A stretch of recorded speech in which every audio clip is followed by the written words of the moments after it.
Holy shit. What did we just witness? XJ, you're here with me for this. I'm so happy. I'm so happy to be here, J-Mac. Leave it to the basketball gods to have the two measured, analytical. We need the data. Where's the data? Where's the data? I ripped up the data. I burned the data. There is no data. There's no data. Julius Randle threw the data through the Miami sky and it went through the fucking hoop somehow. Oh, man. Where am I? My wife is going to divorce me after there were three sleeping people in my apartment approximately 5 minutes ago. I am assuming there are now 0 sleeping people in my apartment. My dog is huddled in the corner now because he thinks that I'm being harmed and is just worried about me. I think my girlfriend's left the building. I don't know where I don't know where I am. I'm on the KFS post game of the most insane game I've seen in several years. So this is, you know what? I want a little bit more before we actually talk about this game like rational people. This team is special. You know, it was you, right? The data doesn't care about your feelings, right? Yes. Okay. It's you. I'm usually on here talking like right away, so I don't usually get to hear the post game press conferences. But I guess it was Rebecca interviewing Julius after. Oh my God, that game! I can't believe that happened. Rebecca Harlow. Shout out to Rebecca Harlow, friend of the pod. Interviewing Julius after that win and that shot, and she asked him, "What is it about? You got something special going on? What is it?" And I made sure I wrote it down so we don't get the words wrong. We really love each other. That's what Julius Randle said. And sometimes you can't explain sports, man. You just can't explain it. And this is one of those nights I feel like it was the whole game, really. I mean, we'll talk about it, but you just can't explain sports sometimes. It's Xavier. Mr. Xavier J, give me something. What are you feeling right now? I'm feeling. I don't even want to say what I'm feeling. Like I'm feeling like this is like the best Knicks team that I've seen in my life. I'm 32 years old.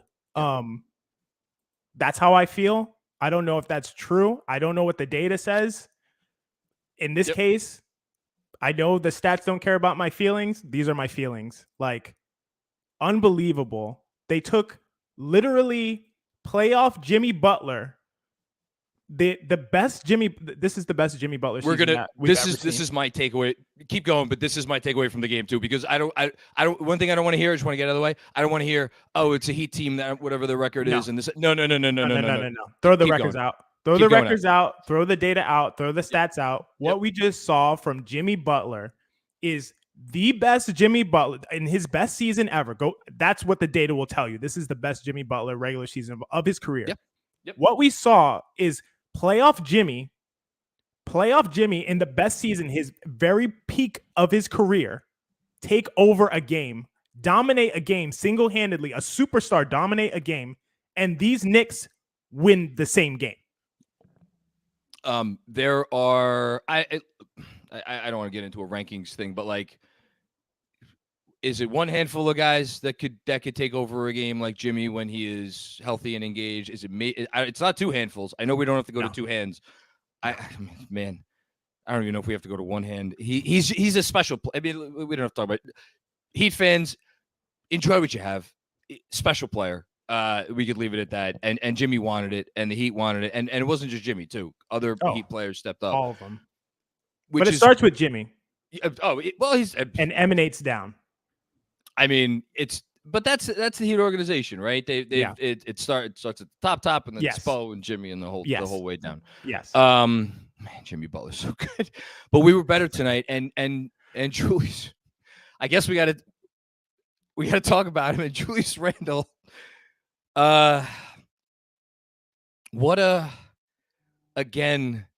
player that you've been watching basketball for whatever it is, a couple decades. I've been watching it for one more than a couple of decades, three decades. My God, I'm getting old.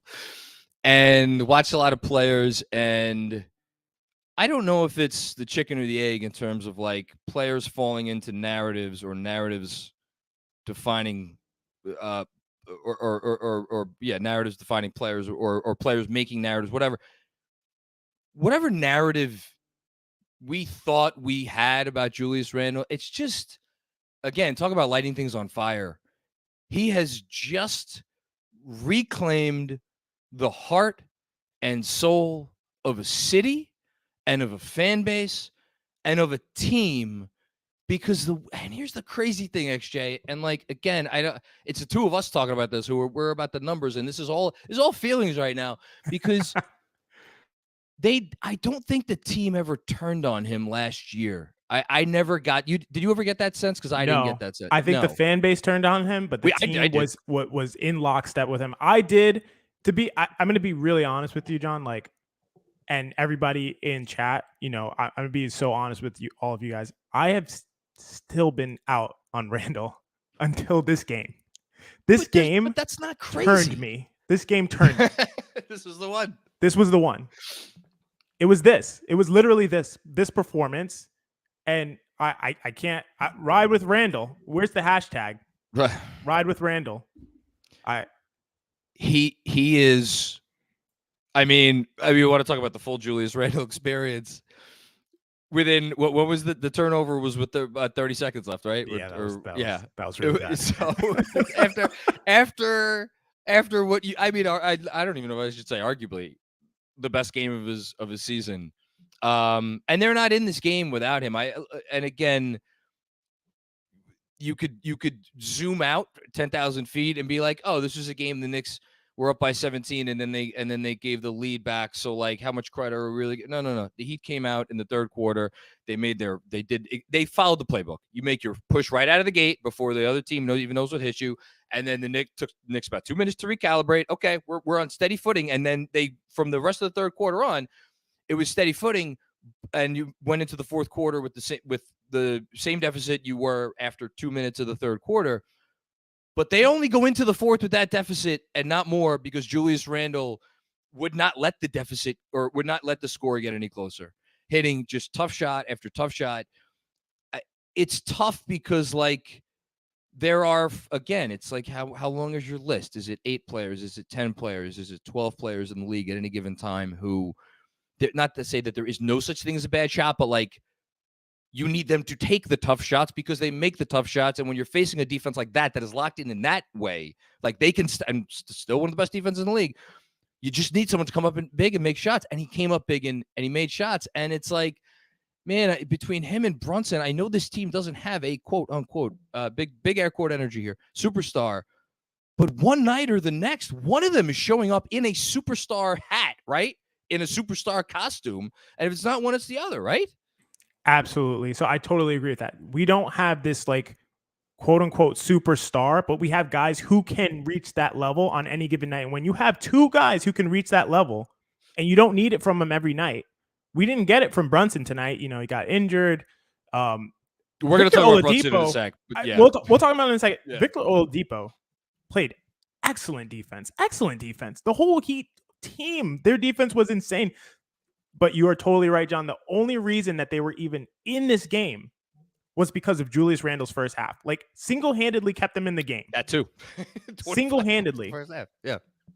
And then in the third quarter as well. I have a new appreciation for Randle. I want to get whatever meditation app that he uses and use that for myself, for my own job, because somehow meditation and relaxation has turned his life around. So yeah, unbelievable.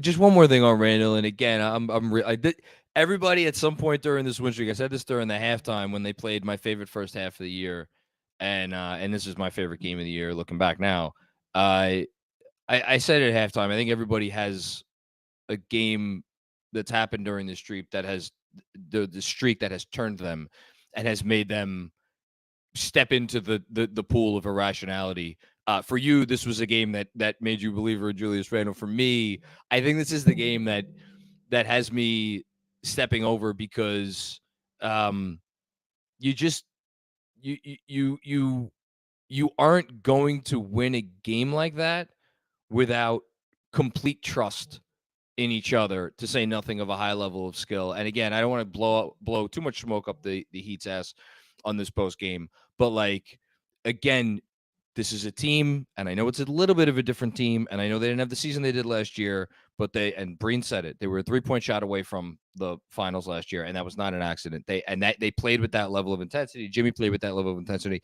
You mentioned Jalen Brunson. Finished the night. It didn't feel like a superstar performance, right? And you look up, 25 points on 14 shots, 8 assists, shocker, 1 turnover. He's just and with the for anybody who maybe is listening and didn't watch the game, went down with what looked like a really badly sprained ankle. Went to the locker room. I thought it was high ankle. I thought it looked high, ankle. and good job, I think, by Clyde on the broadcast pointing out it was the initial twist, and then when he was falling, landed on the same ankle again, and twisted again. To come back out, and again, talking about they don't win this game without. I mean, there's a lot of things we could say that, but they don't win this game without Brunson hitting some big shots down the fourth quarter.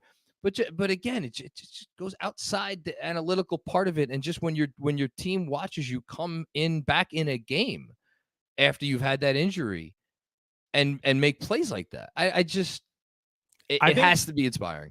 I think they were shell shocked at when he went out, because this team can win without Brunson.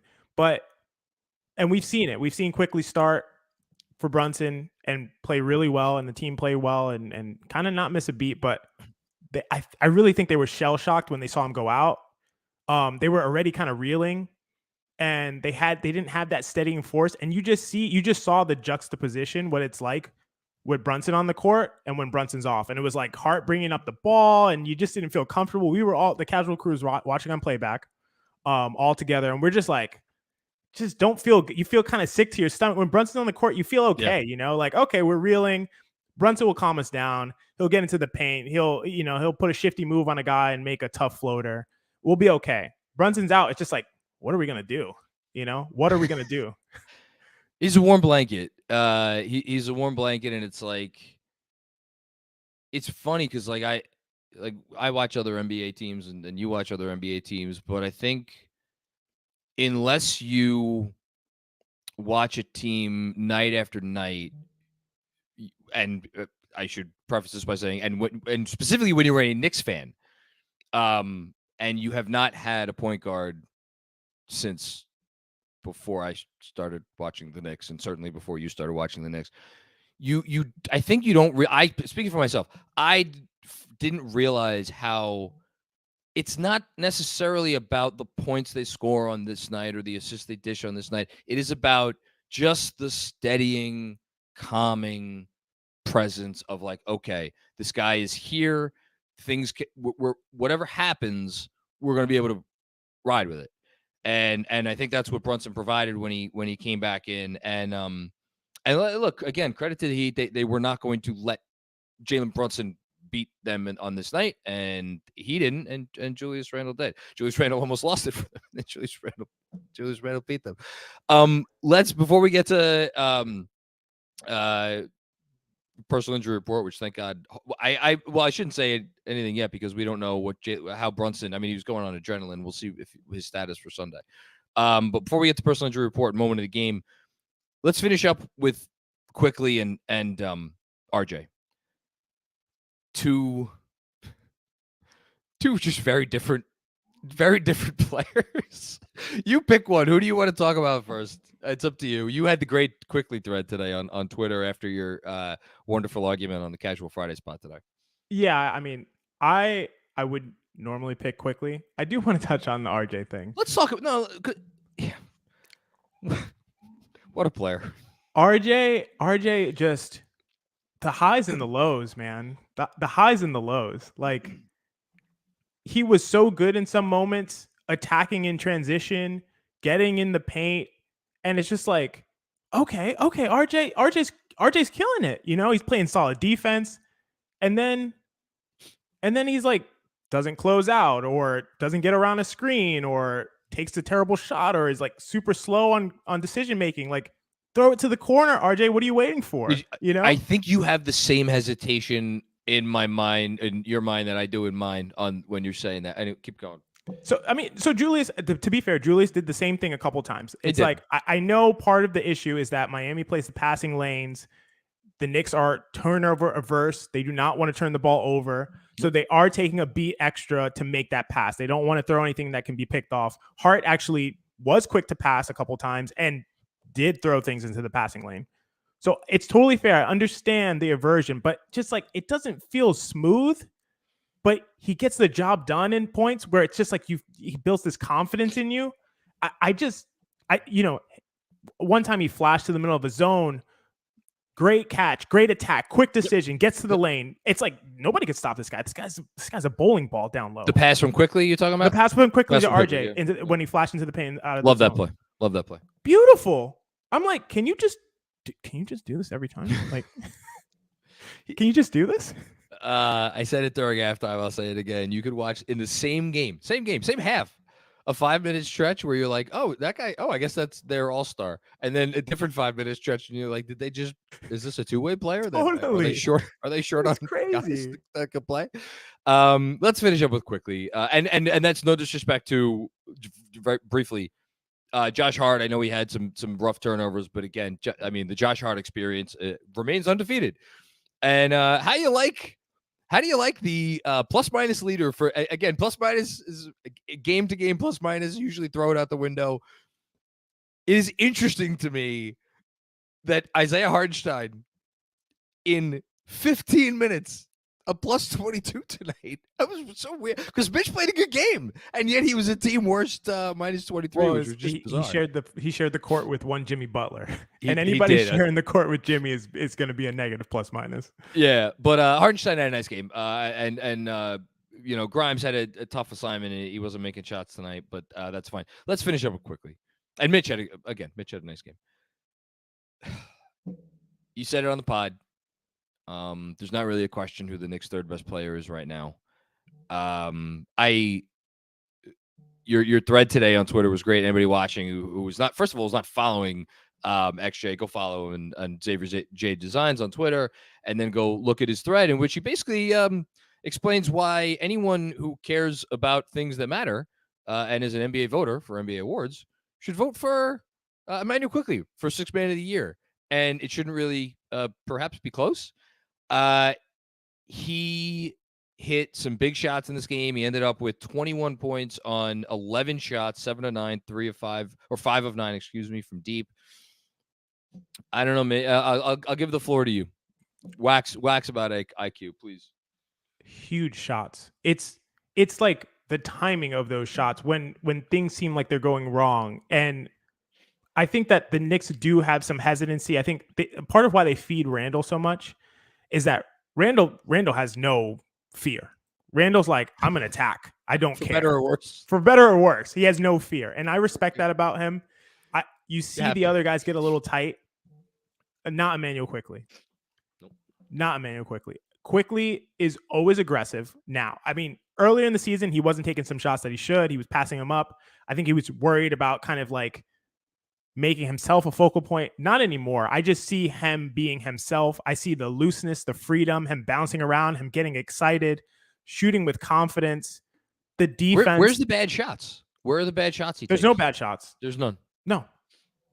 Always making the right decision. His ability to navigate screens is something we were talking about in the playback. Like we need Quickley in the game defensively, just because like he's going to pester a guy like Hero coming off a screen, and Hero's just not going to pull that shot because there's a guy like directly on his shooting arm when he comes off a screen. And that's different from any other guy. I love RJ. RJ cannot maneuver around screens like that. No. And there's not many players in the NBA who can, with his long arms sliding around, and just the confidence, and I think that all the intangibles that he has, those are what are picked up on the impact metrics that I really care about, because impact metrics don't care about points per game and assists per game. They care about when you're on the court, do good things happen? Yep. And when Quickly's on the court, good things happen. And whether it's intangible, whether it's tangible, whether it's shot making, whether it's confidence, whether it's defense, whether it's positioning, whether it's being the captain on the defense, supporting Mitch in that role, like everything he does just impacts the game so positively. And we saw it tonight. And it's just, I love the guy. I love what he brings to this team. He is, I keep going back and forth between him and Brunson. Who's my favorite Knick? On this team in particular, it's one of them. I don't know, but he's part of the squad. And look, I'll say this, and I will end because I'm going to try to be the bigger guy here. I will end with a compliment for both teams that played tonight. This was a game. This was a battle. This was a war. This was a game that any player who was involved in those war, they were wars. Wish you could have been around, seen. Do you have any recollection at all? I mean, you could watch the games on YouTube, but it's not the same. No, like, I was born in 90. Like, yeah, you can. I don't. I know where you're getting at. No, I don't. It was different than the Pacers. The Pacers were the Pacers rivalry had its own feel, but there was something about the Heat rivalry that is now back officially. If it wasn't already back, it's now back now, where it's just like you're looking across the ring and you're looking at your equal, and it's just about who's got one more punch in the tank tonight. And the Knicks had one more punch in the tank tonight. Credit to Miami, credit to the Knicks. These are two teams, we've been saying it. If you're an Eastern Conference team, I mean, why would you want any part? Even if you're like, again, I'm not going out. I mean, Boston did not have a great night, but like if you're Milwaukee, like Milwaukee's not going to fear anybody, but like Milwaukee, like, do they really feel like dealing with this shit? No, I mean, yeah, and Giannis is the best player in the world. But does it? I mean, really, even him, probably, if he gets one of these teams in the draw, it's probably like, really? Yeah. Yeah. That's all I got. Let's do quick before we. Where did I go? Oh, here I am. Now you're back. There we go. TMAC. Did you recover, baby? Hold on a second. Hashtag. Before we go. Hold on, where is it? We're laughing tonight. Okay. As the New York Knicks invoke the ghost of Allen Houston, the moment I became a New York Knick, it was actually funny. The running jumper by Allen Houston left 0.8 left on the clock, and the buzzer beater by Julius Randle, almost buzzer beater, left 0.7 left on the clock. They put more up. They put 4 tenths back on. But in the moment, we saw 0.7. I need to give a quick shout out to my good friend who said some nice things at the end, and I'm going to be as nice as I possibly can, to Giancarlo Navas. The New York Knicks and their cute little victory have won not 1, not 2, not 3, not 4, but 8 of them things, and they went down to Heat culture, and you're welcome for the sellout crowd, because every real Miami Heat fan has already begun their night in South Beach in the second quarter. We're laughing at the Miami Heat tonight. Have an early bedtime tonight, Pat Riley. Goodness. John, here's a stupid question. What was the moment of the game? I don't know. It's really hard to say. Who would win in a series, Andrew? I don't know. The team that's better. Oh, Adorable Lord. performance, Jimmy Butler. I cannot wait for you to ask out and go to a team that actually knows how to build around you. Man. Goodness gracious. I got one guess for you as to where if he asks out, where his eyes are going to be this summer. Don't worry, Kyle Lowry's coming back. So they got great Cuban sandwiches in Miami. Yeah, no, enjoy your night out. Listen, I love the Miami nightlife. One of my favorite vacations over the summer. Guess who's going to be taking an early vacation this spring? It's the Miami Heat. And maybe I'll just apologies, Gio. You're a good friend, but next time I just might need Google Translate because I don't speak play-in. Okay. How about this? Put some respect on our motherfucking name. I know he missed the first game. I said this to you. I had no energy to fight him last night. I know because he had seen Jalen Brunson. Jalen Brunson missed the first time the Knicks played the Miami Heat. Gamer. Like it's like if someone says The Godfather stinks, but has never seen The Godfather. It's like, all right, I've seen a few clips. I'm not gonna fight you on a movie you've never seen. Well, well, how do you argue that? It's now you got a front row seat. Now you got a front row seat to the Jalen Brunson experience. The road warrior, Jalen Brunson. My goodness. Oh man. Yeah. Do we even need candidates for the play of the game? Could we just do the one? Moment of the game is Julius Randle. Okay, great. Yeah, Game there's no need to have 3 candidates. And then very briefly before we get out of here, personal injury report presented by our very, very, very good friends at Weiss and Rosenblum. We hope Jalen Brunson gets up tomorrow morning and is feeling okay at that ankle. I guess let's keep it going. Man, out of the frying pan into the fire, going now into Boston if they're coming off that loss. That's not going to be fun. Call Weiss and Rosenblum today, 212-366-6100. If you think you have a case, again, or you could visit them at weissandrosenblum.com for more information. Personal injury attorneys, hire a veteran, not a rookie. Hire a veteran like Julius freaking Randle. Man. One more time. 212-366-6100. Here's the 2 things. So, like, XJ, and we were watching out playback tonight. And XJ, you're very stats-driven, process-oriented. Like, process matters to you. When Julius hit the fadeaway against I knew where Bam, you were going. He was so mad.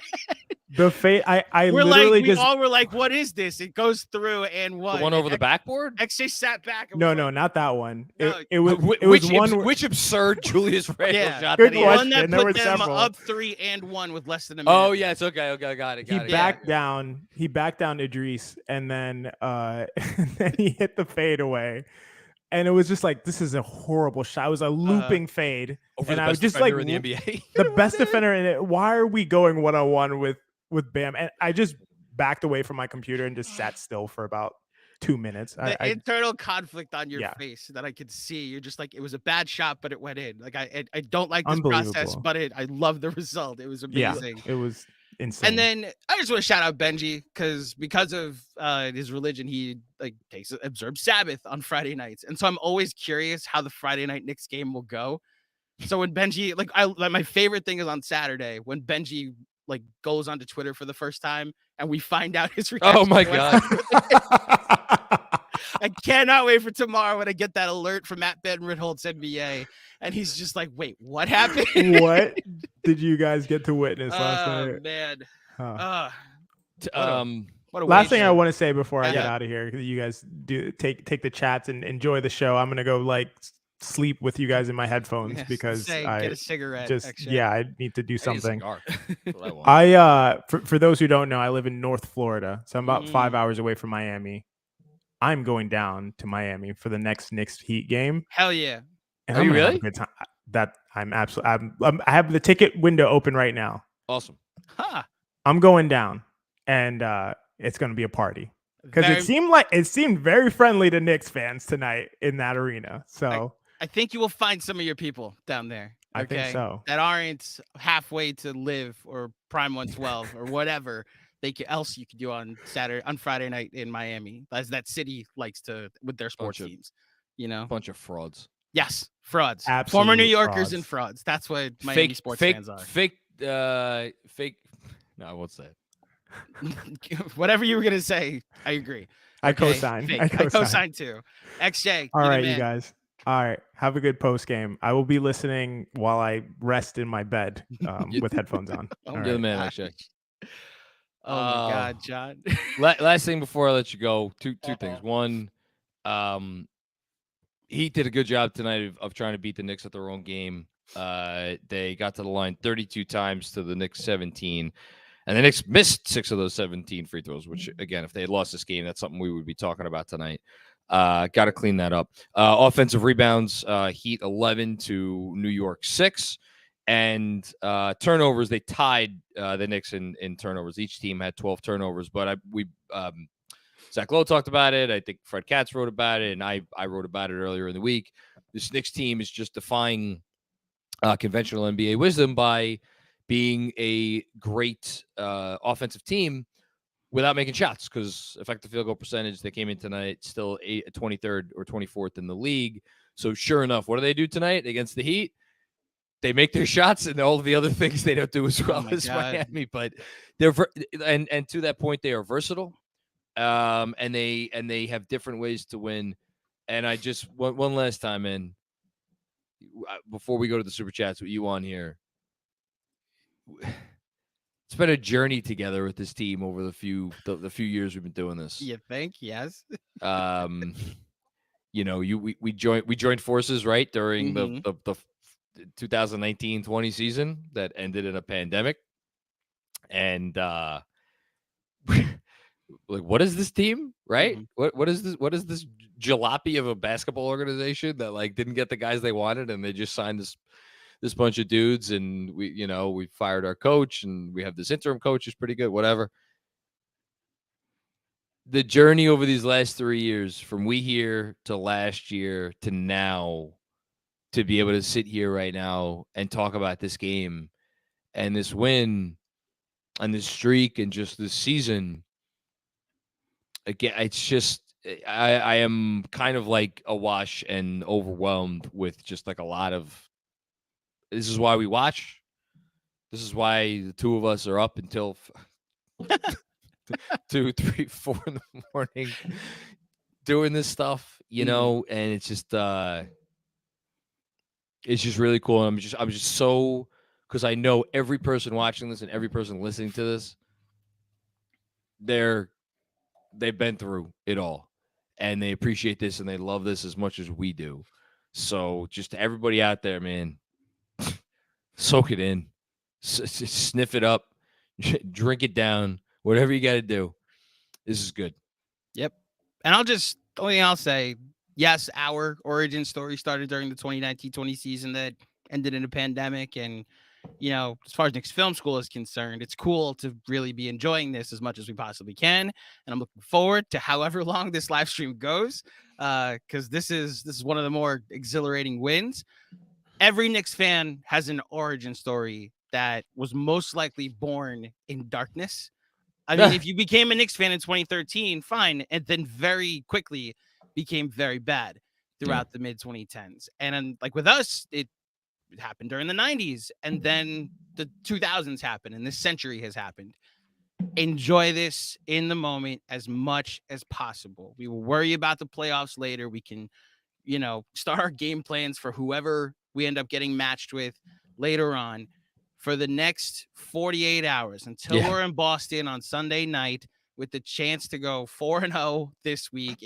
Listen, congrats to Jeremy for winning the weekend predictions. I love it.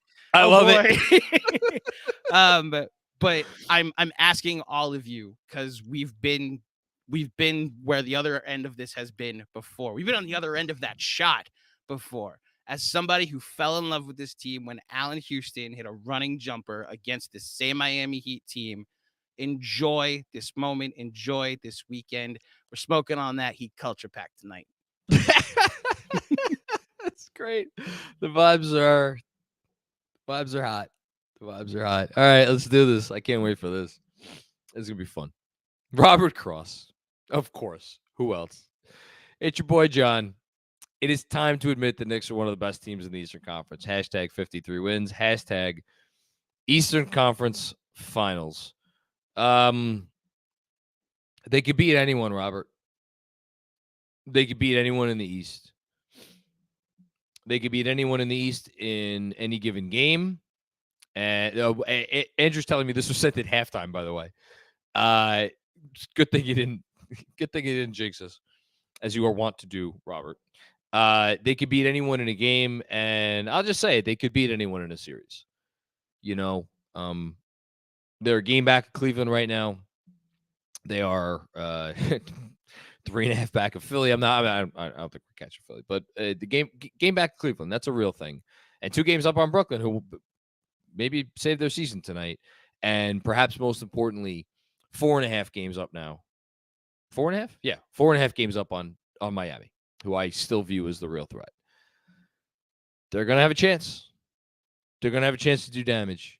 And something tells me when they get there, they're not going to They're not going to act like a team playing with house money. They're going to, but I mean that in a good way. Like they're going to be in it to win it. Thanks, Robert. Sergio Acosta. Shouts to Doris Burke with the vibes are immaculate on the low post. I loved it. Hope GMAC's boy for Miami eats his words. Knicks are rolling first half. This is also sent at halftime. I got a red breast on the rocks ready, J-Mac. I'm doing just a Guinness right now. That's my drink of choice tonight. But red breast on the rocks, I love it. And yeah, love the interview. For any Knick fan who did not catch the low post interview with Doris Burke, go check that out. Zach Lowe, obviously friend of the pod. And it was a really great spot. It was just two really, really smart basketball people waxing poetic about the Knicks in a way that is reflective of why this team is good. It's a great listen. So go check that out. Thanks, Sergio. Robert Cross, another one. First time, long time, John. Julius Randle is a superstar, full stop. Hashtag 53 wins. Hashtag Eastern Conference Finals, dark horse. What's tough when you, and again, everybody has different definitions of superstar, right? Like I went on a podcast over this year and a half ago, I guess now, or maybe it was last summer. I don't know. Whatever I did with Jeremy and Andrew, and I was like, superstar is a guy who could be the best player on a championship team. And that's a limited definition. Some people have a more expansive definition. I don't know what Julius Randle is. I don't know what Jalen Brunson is in terms of like definition, but I know that either of those guys could be the best player on the court on any given night. And when you have two, like really, like let's talk this out. There aren't many, like the other teams in the league that have two guys that can be the best player on the court on any given night. Here are the teams that qualify for that: Milwaukee, Boston, Philly. In like a playoff series, right? Cleveland, I'll give Cleveland this. I'll give Cleveland that. Miami, I guess you could argue Denver. Jamal Murray's he's proven it in some playoffs. Sacramento, I have to say Sacramento because Fox and Sabonis. If we're gonna blow smoke for Brunson and Randle, we have to do the same for Fox and Sabonis. Those guys have had outstanding years. They're beating the Clippers at halftime here. Phoenix certainly, Golden State certainly, Dallas certainly, and the Clippers. And I think that's about and the Lakers. So all of those teams, with the exception of the Lakers, are teams that like. And maybe the Mavs because they don't defend and they're kind of just thrown together. Like those are all teams who, like, if you were like, oh yeah, ask an NBA, media person, like, would you be shocked if this team like made the Eastern or their conference finals? They'd be like, no, I wouldn't be shocked. And even the Lakers, right? LeBron went down, but before LeBron went down, there was an ESPN segment the other morning in which everybody was asked, who would you pick, Lakers or Nuggets? Who would you pick, Lakers or Grizzlies? And everybody picked the Lakers for both of those series. So the Lakers qualify for that too. The Knicks have that. They have two of those guys capable of being the best player on the floor on any given night. So if every other team who meets that qualification is a team that you could talk yourself into, yeah, maybe they can make a conference finals run. Again, it's gotten to that point. It has gotten to that point. Thanks, Robert.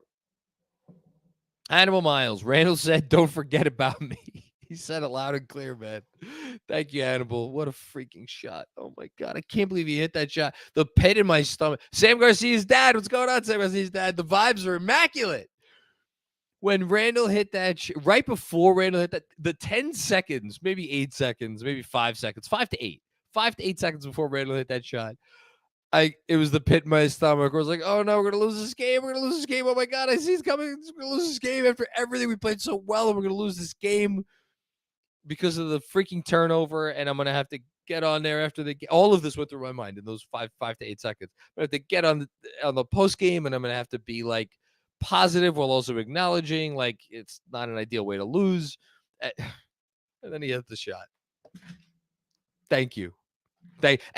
Sorry, before I read, let me read Jesse's comment. I have the urge to rip off my shirt and do a full sprint outside. Win of the century. That's my feeling too. My feeling too. Oh my God. Here's what I was going to say. After that freaking Dallas game, not the first Dallas game, the second Dallas game. After that freaking Dallas game, the NBA gods owed us one. Again. What was it?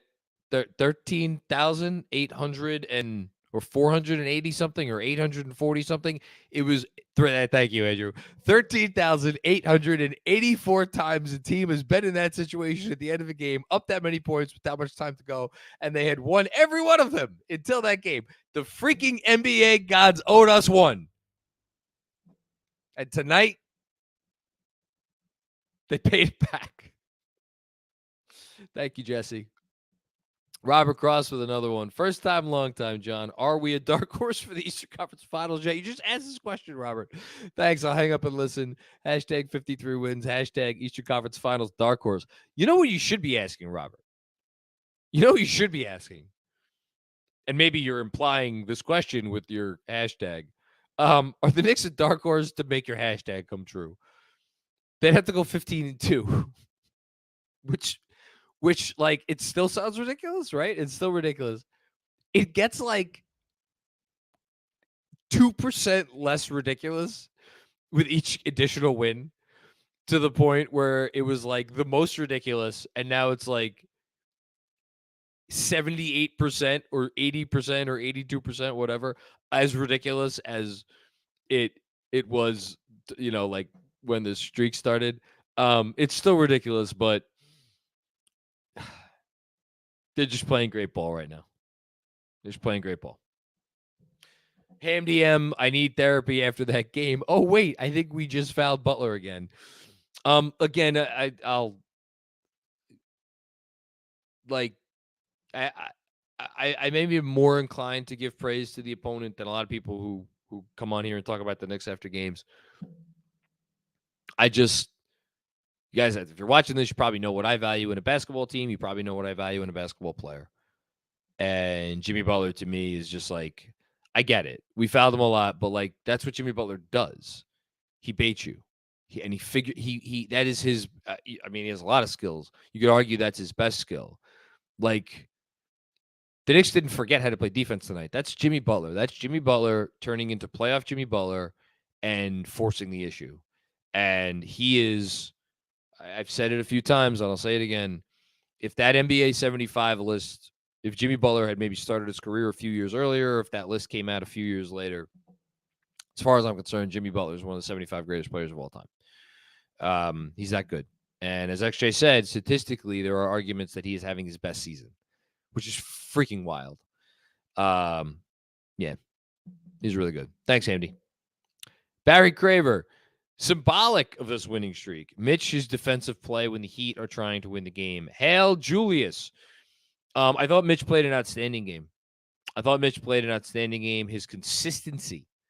And that's the thing, right? That I said it after the last game with the 4 straight double-doubles. He didn't get a double-double tonight because he only scored 2 points. He only shot 1 field goal. But, again, credit to the Heat.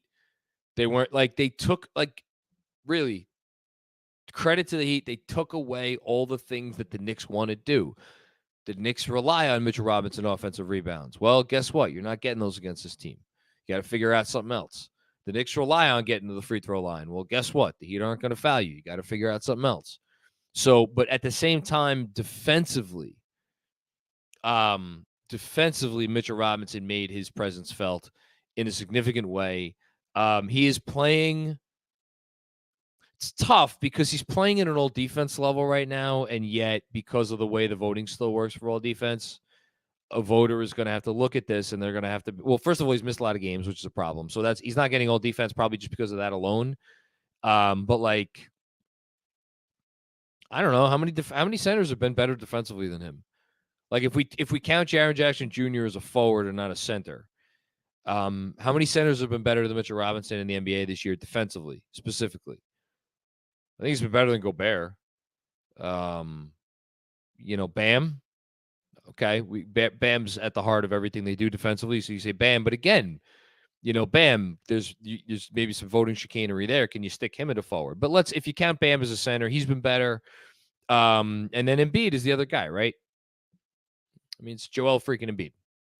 But you want to tell me Mitchell Robinson is one of the 10 most impactful defensive players in the league? I think that's an argument. That's an argument I'm here for. And he showed it tonight. Thanks, Barry. Anthony Sixto. I would like to thank the Miami Heat and the officials for all of their participation in getting Randled tonight. Beat it, you bums. Hashtag Knicks culture. Hashtag Knicks culture. I like that. Yeah, again, I didn't love the whistle tonight, but that's Jimmy, man. That's Jimmy. John Baptiste Piron, we're winning tonight. We're winning tight games now. To quote Gatorade Gilbert Arenas, we good in the East. Look, they are.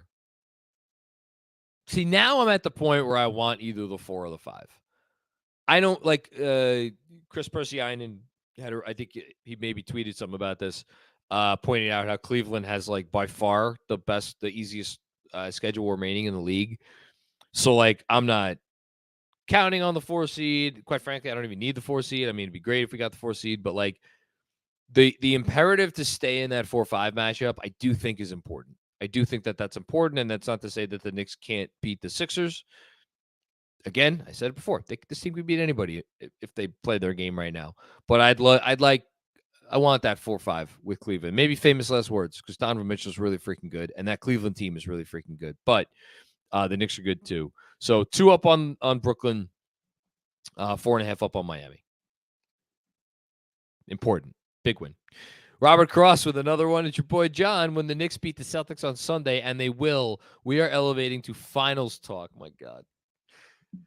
Hashtag 53 wins. Hashtag Eastern Conference dark horse. If you're asking me right now, how I feel about Sunday, again, the Celtics went up by 27 points on the Nets tonight and lost. Or was it 28 or 27, whatever it is. And they lost, and it wasn't really close because you know what I'm going to do? XJ said he's going to go to bed listening to me whisper sweet nothings into his ear. You know what I think I might do? Go before I go to bed, although maybe this is bad karma. I might scroll some Celtics Twitter tonight just for my own personal enjoyment. But I think the Celtics are going to come out in a big way on Sunday. Celtics are a very good team. I'm not counting on that win until I'm not counting on that win. I don't count on any wins until they happen. You got to go out and win. Oh, GMAC's just put it in the text box here. I'm currently scrolling Heat Twitter. Must be fun. Janky AF, not just diapers, big sweaty Florida diapers. Well, the thing about Florida is they really do. They have a lot of those adult diapers in the stores because there are so many old people there.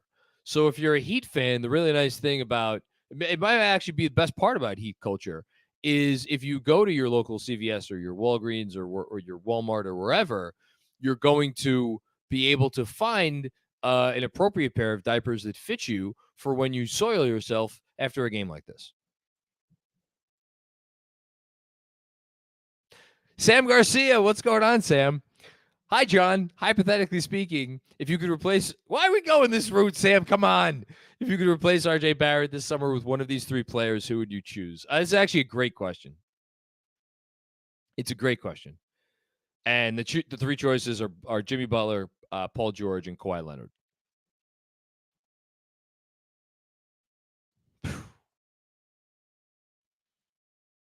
My Lord, is that a great question. I might ask Andrew to get up here for this one because I'm shook with that question. It used to be Kawhi.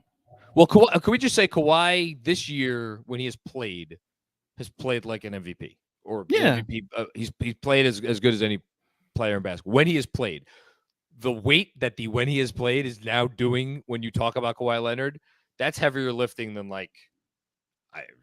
any player in the league. So to answer Sam's question, honestly, as far as you're just saying RJ Barrett, all we're doing is replacing him with RJ Barrett. That's it. Then probably Jimmy, because I can't trust Kawhi to stay on the floor. While I do admit that I don't even know if the ceiling's higher with Kawhi. This is one of those hypotheticals where there are two very correct answers. I think Paul George, no matter what, falls to third on this list. There is a level to which Jimmy Butler goes to when he goes full Jimmy. Like it was exactly what we saw tonight. And the Heat defended at a level because of him. He got to the line whenever he want. I believe he shot more free throws than the Knicks tonight. He did, because he got to. I'm almost certain he did, because he got to Knicks the line got 20 to the line, times, didn't he? Yeah, Knicks got to the line 17 times. So I listen, the defensive intensity he brings, as well as with the offensive ability to create points, is especially valuable in the playoffs. So I would take Jimmy Butler, while acknowledging, if you were to tell me like it's actually Kawhi, it's like, yeah, it might be. Like there's championship pedigree there too, you know? the reason why I think it's a great question, and I'm going to push back a little bit. I get why you said there's two correct answers here. If this knee thing with Jimmy, because we just talked about Kawhi's injury situation. Mhm. Again, none of us know the future. None of us are doctors. None of us have access to Jimmy Butler's medical reports. Not that I'd know what the hell I was looking at if I did. But like, Jimmy's 33 years old. The knee has been a thing this year. It is a thing. I'm not saying Paul George is a picture of health, because he isn't. But like, how does Jimmy age? And then there's the one other part of it, which is like, and this is a difference. Paul George could shoot. And with the Knicks, if you're going to continue to build they should, Brunson and Randle, having that third piece be a guy who at times is kind of going to not fade into it's the wrong word, but like just be able to embrace the role of like, yeah, I'm putting up 9 threes tonight. I'm putting up 10 threes tonight. Paul George could do that. Paul George is a 38% three-point shooter. Paul George, there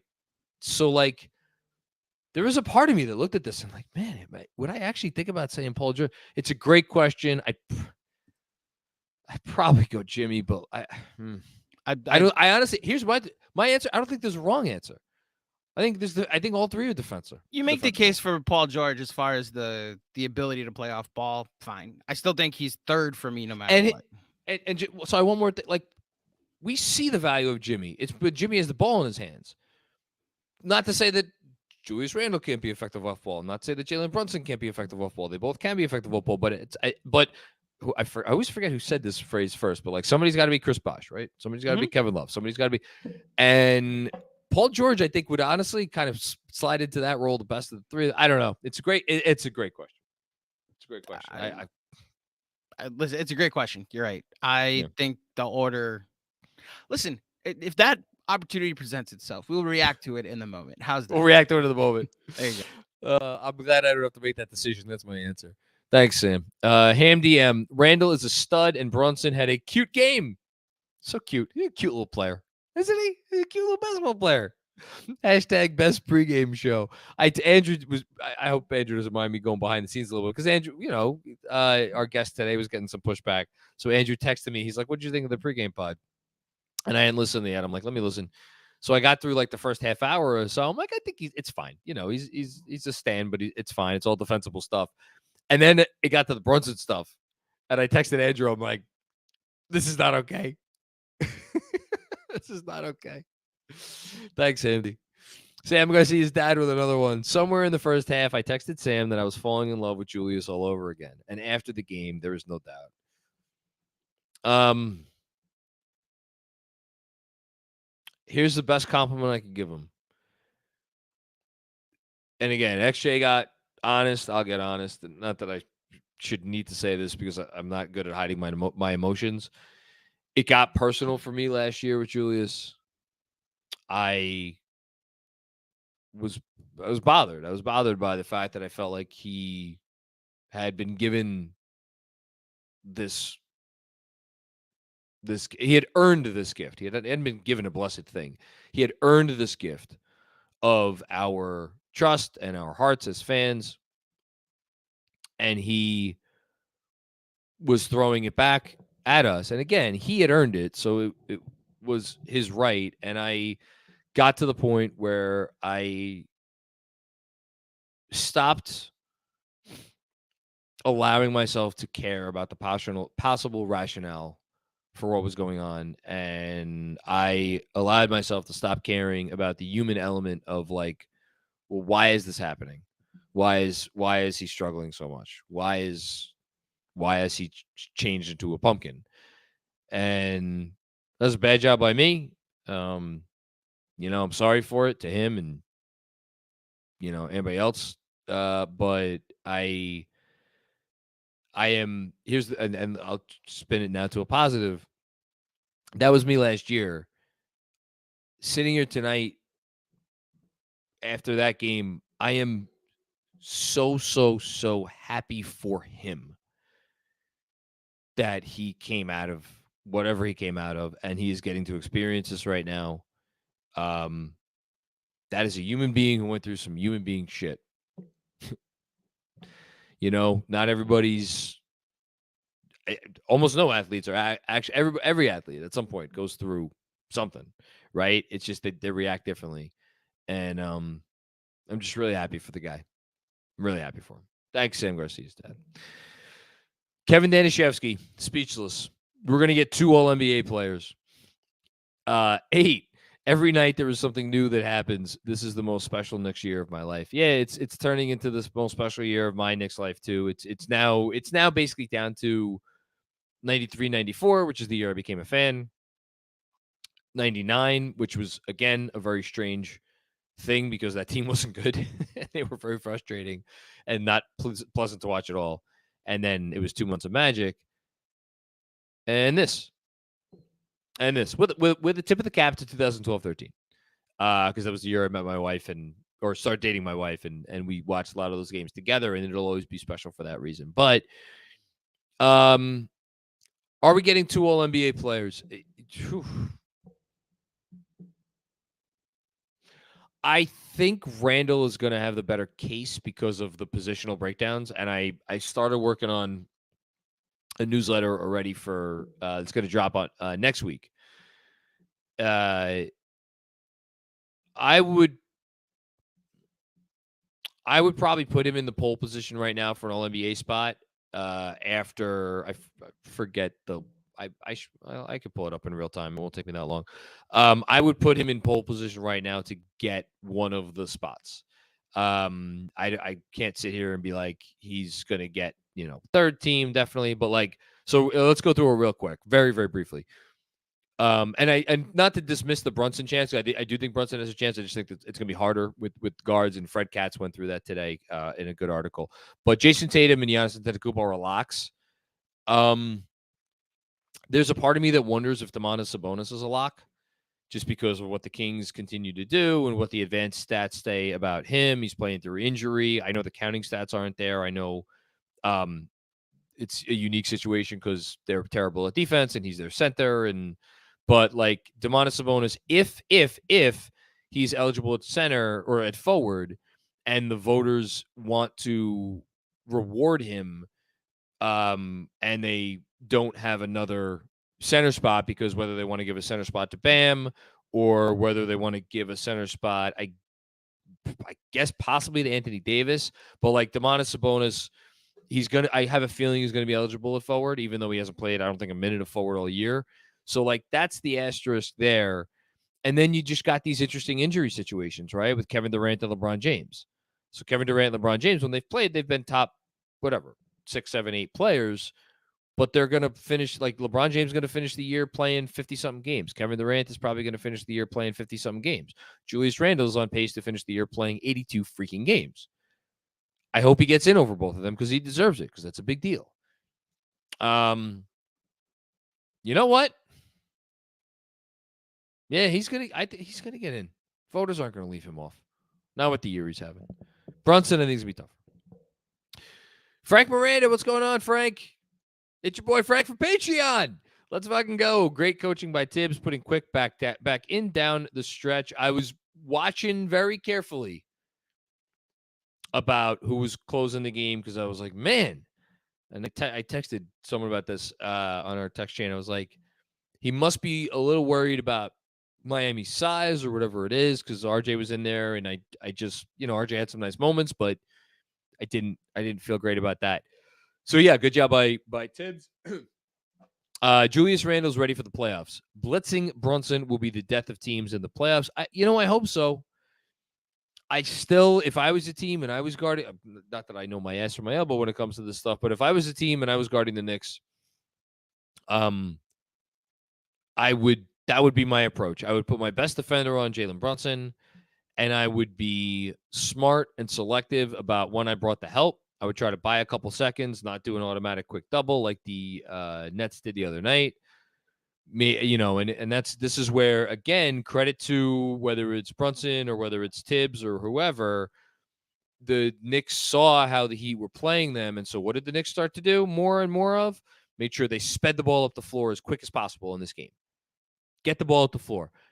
Get it so that the Heat, maybe you either catch them where they can't get the matchup they want in terms of Butler on Brunson, or you force them like, all right, you're going to have to bring the double right now.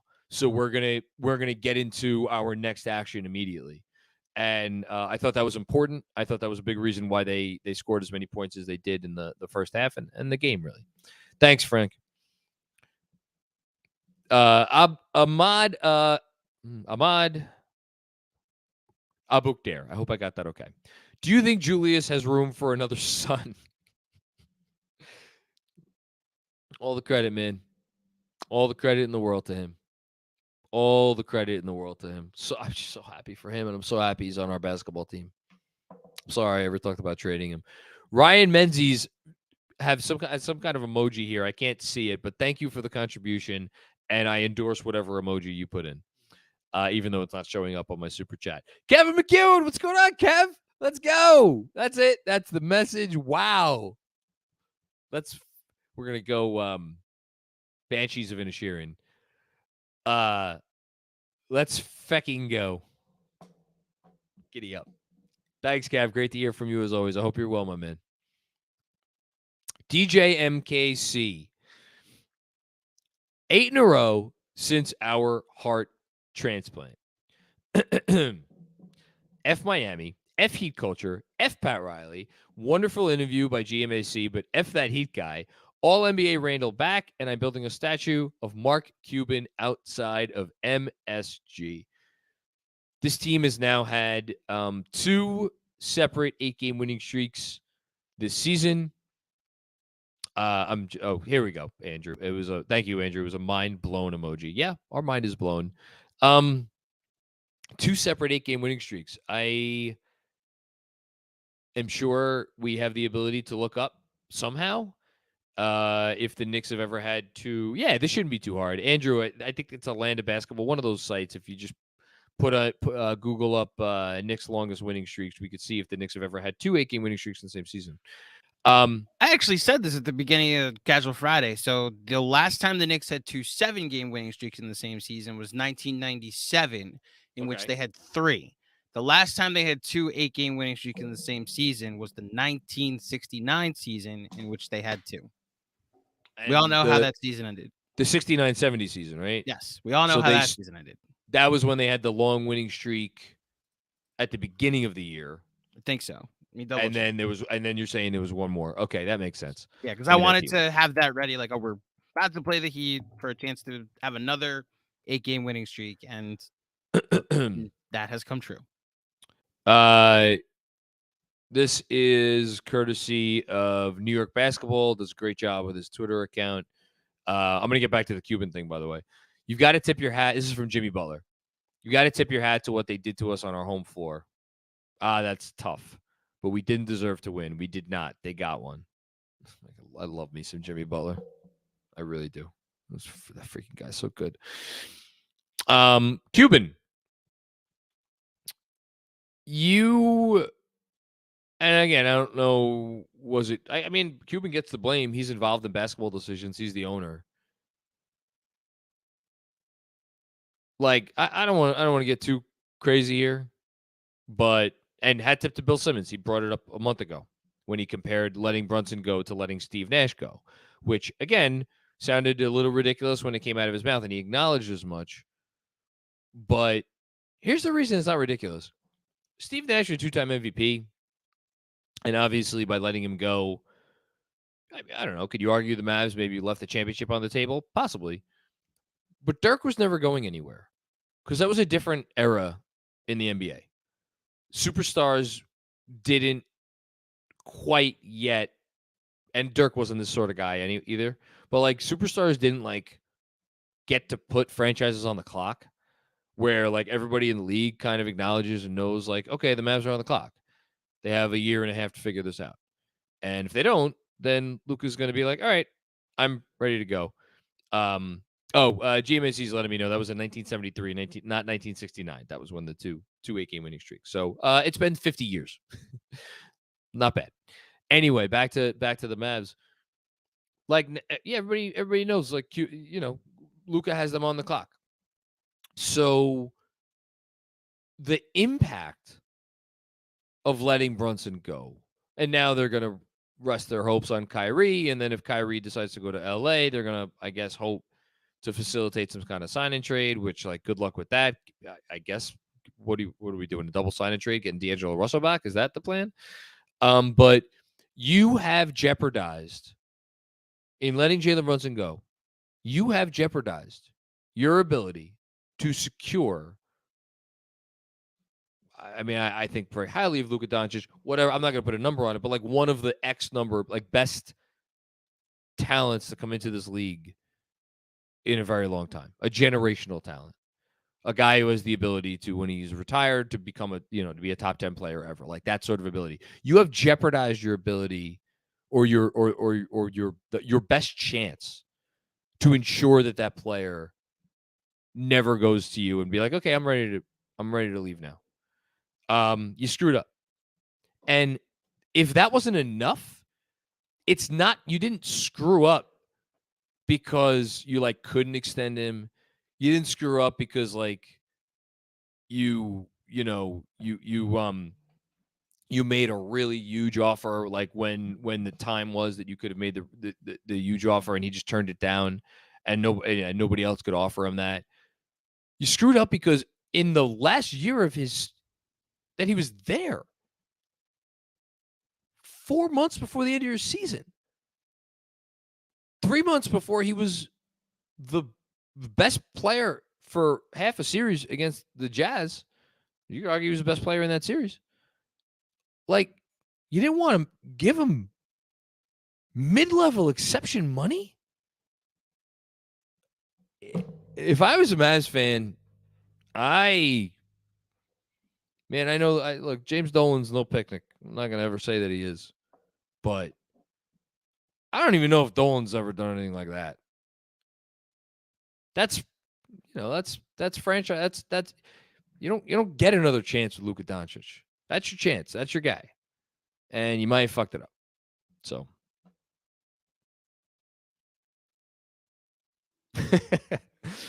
Robert Cross, it's your boy John. Pat Riley, all these years later, let me bend over so he can KMA.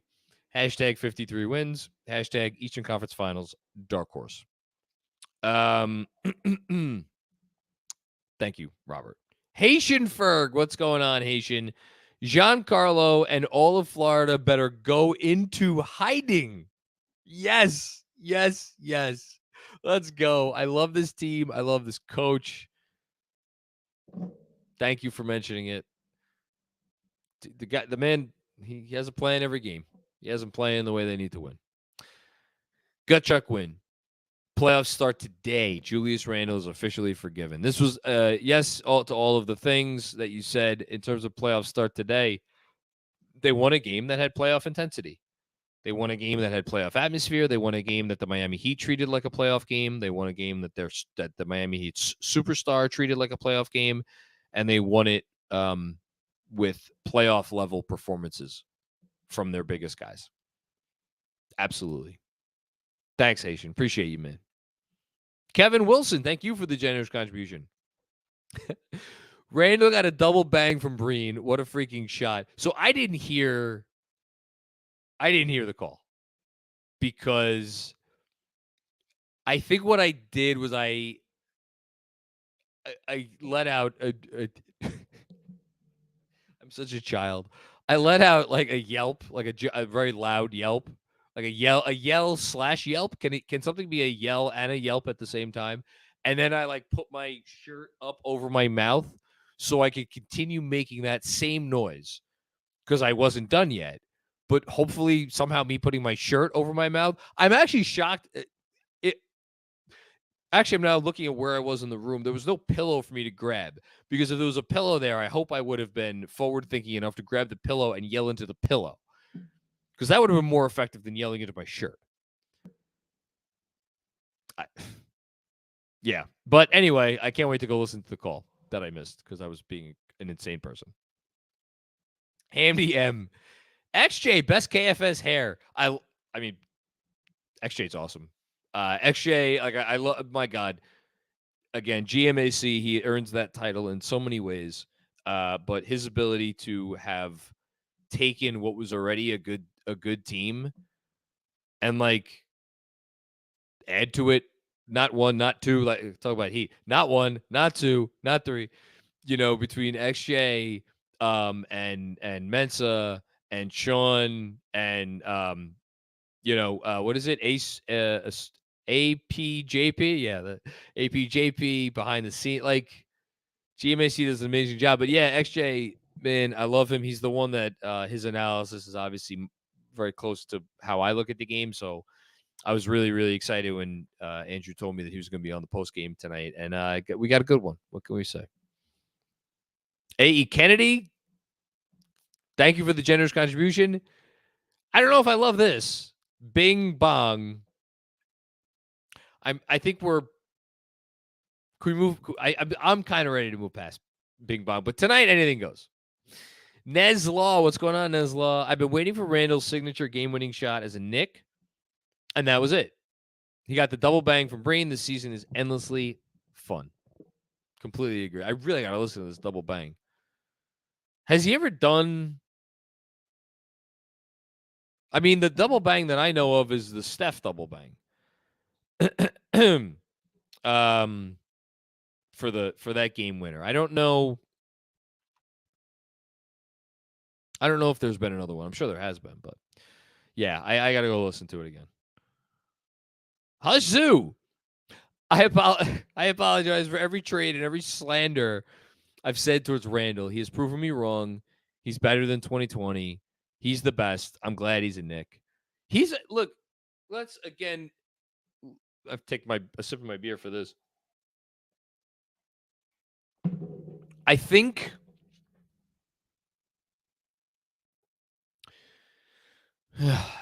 certain players get to a place like, look, it's easy when it's Derek Jeter or Mariano Rivera or Patrick Ewing or trying to think of another good example from New York sports for the last 30 years. Like there actually aren't that many. Because it's mostly because I don't watch hockey. But like when you get a guy that's like he's an easy superstar, right? It's like he gets there, you know what they are, you know what they could do. They could go through a slump, they could, ups and downs. You're never gonna want to trade that player. You're not. If you want to throw Piazza in here, even though obviously they didn't draft Piazza, just like the Knicks didn't draft Randle. But that's rare that a player can be imperfect and you didn't draft him. And he elevates to a place where it's like, we're just here for the ride. Ups, downs, imperfections, all of the stuff. We're just going to keep going for that ride. And I think maybe we look back on it and we say tonight's the night because, for me, all this season, there has been something in the back of my mind where it's like, okay, we'll get to the summer. And then if there's a trade and Julius Randle has to be in the trade, then just Julius Randle's going to be in the trade because of course he is, because the Knicks have to make the decision that's best for their team. I really do almost wonder if Julius Randle at this point it's like, I'm not saying he's untradeable. I don't want anybody to put words in my mouth. Very few players in the NBA are untradeable, but he has kind of elevated it to that point where, I mean, put what the organization wants to do aside, just from us from here, from a fan perspective, I'm kind of done thinking about like, can we upgrade that position, or like can we get someone who's maybe a cleaner fit or anything like that? This is our guy. This is our guy. And he deserves that level of love. He deserves it. And then some. Ant C, finally our turn to make the game-winning crazy three. Yes. Yes, yes, yes. Again, payback for the Dallas game. Juanon, if you're complaining, I love this. This is my favorite running bit. If you're complaining tonight after beating our biggest rival, please send your facts in. Get the fuck out of here and go join that greased rat. Oh my God. Riley down in South Beach. Yes! Yes, Juanon! Talk your shit. Fear us, Miami, Philly, Cleveland. Fear us. I'm so glad you had to read that. I mean, Rat Riley, that's his name. And it was it was funny because like Breen even commented when they caught Riley on camera, he was smiling at the end of the game. He hates his team. I don't think he's smiling now. Nope. I think he's already went to bed like about an hour ago.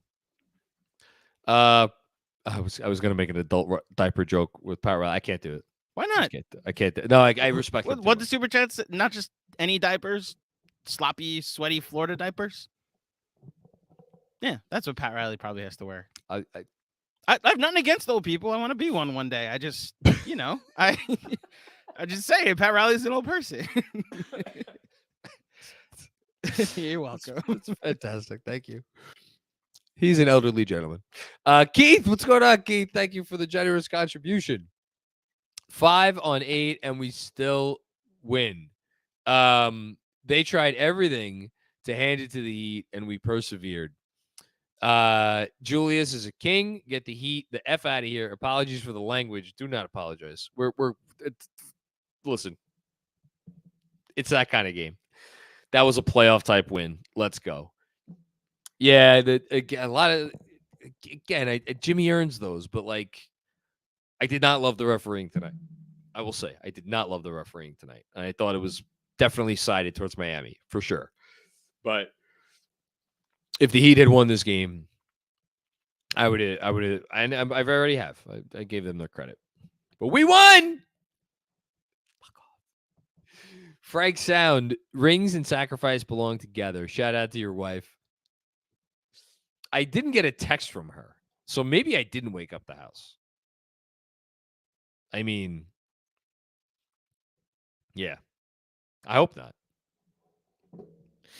Anthony Strano, Macri, I'm too old for this. Dude, I'm turning 40 in just over 2 months. I know all of our older watchers and listeners will not appreciate that because they're like, you don't know what old is, and I know, but no, it's you know what? Here's another comment. This team has given me an injection of like youth. They really have. Like that last year's team I feel like it took years off my life. I guess you could argue this year's team is taking years off our lives in a different way, but they really have revitalized me, like doing this. I'm the luckiest guy in the world to get to do what I do, but like it definitely is trying when the team is not only bad, but like, bad in a certain type of way. This team is, I have to think, I guess maybe with the exception of Sacramento, I think this has been the most fun viewing experience in the NBA this year. And I guess I would give that the tip of the cap to Sacramento because like they didn't go through a fallow period. And for us, it was like, again, I keep referencing it. After the Laker game, which was a little more than a month ago, people were on here, fire tips, trade Julius. Remember that last shot? How the turntables. But yeah. Greg Moran, what's going on, Greg? Wish I could thank you for the generous contribution, my man. Wish I could enter photos on here, but with the Kaiden looking up at his dad, Julius, while JB is hugging him during the on-court interview. My goodness, the vibes on this team are immaculate. Let's go Knicks. Let's go KFS. Yeah, and that's, I didn't even catch that as he was doing the interview. I just heard the quote about we love each other. I got to give the props, and I said it recently, and I'll say it again. Leon Rose, World Wide Wes, two men had never run a basketball team before. And in their infinite wisdom, they decided, with the entire league laughing either outwardly or chuckling behind the scenes at the very concept of it, they went all in on, we're going to be a family. This organization is going to be a family. And yes, we're going to rely on our connections, whether it's CAA or Kentucky or now Villanova, but we're going to be a family. And families get messy at times. Things have gotten messy at times, but you can't tell me that mentality that the front office injected into into the rest of the organization when they took over, and that they've continued to lean back on, you can't tell me that doesn't play a role, some sort of role, in what's going on now. And yeah, it's really cool. And I think, again, I feel comfortable saying that and not just being talking head guy and making like a making some kind of a flowery point that has no basis in fact, because if you do not have trust and love, to me, are equals, because I think trust, being a married man, trust is the most important thing we have, and that it's trust and love and trust. But if you don't trust each other, and you're this Knicks team, and you've taken the body blows that you have this year, if there's no trust, you fall by the wayside. You can't withstand the down periods that they've had this year. You can't come back from 10-13. You can't come back from like that Dallas game. You can't come back from some of the things that they've come back from. You can't withstand the loss of Mitch, and you can't, all of these things. They have that trust. And so it all goes together. It's why this is a special team. It's why this is special. Everything's special about them right now. Thanks, Greg. What do we got? Oh, there it is. Oh, man. I love nice Miami shirt on for Kaiden there. Appropriately dressed for South Beach. You know who I hope is going out and having a night on South Beach? He's a little young though. Probably is getting ID'd at the door. For the podcast listeners, the picture that Greg Brand is referring to, it's Jalen Brunson hugging Julius Randle while Julius is being interviewed on the post game, with Kaiden Randle standing right next to him. As you mentioned, wearing a very, very nice shirt. Probably, I'm going to say it's an upscale shirt that someone with a $120 million extension was able to get him. You know, it's one thing I didn't have for my vacation to Florida recently. I didn't bring any like, what did Frank Costanza call it? Like, where's my cruise wear? I didn't bring any cruise wear. Got to work on that for next time. Yeah. Justin Bystrack. What's going on, Justin? Most electric regular season shot since Linsanity in Toronto. The vibe scale is officially broken. Ooh, that's a great question. I probably need Andrew to come back up for the photographic memory. I don't think any shot. It has to be a shot during a season that mattered. I just vibe scale. I know. So, just rereading this, most electric regular season shot since Linsanity in Toronto. So I think the biggest shot of the We Here season was the Reggie Bullock game tire against the Pelicans, or was that the Grizzlies? It's the Pelicans. Yeah, Pelicans that sent it to overtime. Yeah, that sent it to overtime. Mm-hmm. I think that was the most, for me, that was the biggest shot. But that wasn't electric. That was just like a smart play, and like there was nothing miraculous about it other than them deciding to help off of a 3-point shooter when they were down by 3. Honestly, the most electric ending to a game was a defensive stop. It was the Fournier game against the Magic when Bullock got a stop and the entire team tackled him, And it was like, oh, this that is was the fun Big too. 15. This is awesome. You know? Yeah, this was bigger than that. Going back to 12-13. Go back a year earlier. No, I'm just thinking, was there anything in 12-13? Ones that I remember, they didn't. There's no real shots. It's similar to the We Hear season. Look, Justin's using the Linsanity season, which also didn't end in anything important other than a playoff loss. It was. I look back fondly on the Melo Easter Sunday shots, the 3-pointer to send it to overtime and then 3-pointer to win it against Tibbs and the Bulls, which why Easter Sunday, you will always see a Easter Sunday blank years ago today. I know you and the rest of the people that did like Melo were sitting there like, no, it's I like Melo era. Stop it. Don't bring negative energy into this podcast. Point being, that shot is up there, and we are a little over 365 days removed from the RJ Barrett 3-pointer last year. Oh yeah.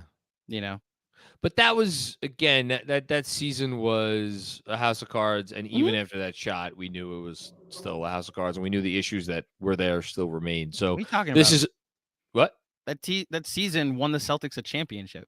That's true. An Eastern Conference championship, and it made them contenders, you know? I'm going to say it. Yeah, it's the biggest shot since the Linsanity shot against Toronto. Sure. For regular season. For me, it is.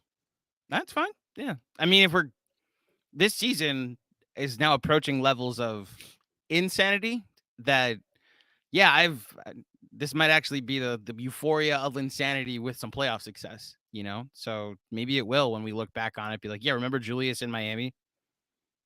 I mean, the greatest shot, the greatest Knicks shots of my lifetime list, I mean, this might, man, I can't believe I'm saying this. This might go into the top 5. So it's an easy list. It's the Linsanity one's in there? The Linsanity one's in there. The Houston one, obviously, that you referenced earlier, the 4-point play. And then an odd one. This is very strange. This is just because I was young at the time, and like I didn't know the difference between like, are you a contender, or like, you know, or not, and like this and that.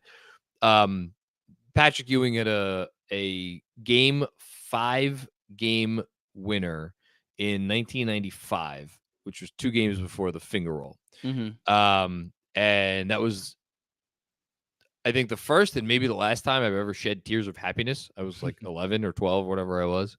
And so that, for whatever reason, that shot will always just stand out for me, even though it's, you know, probably shouldn't.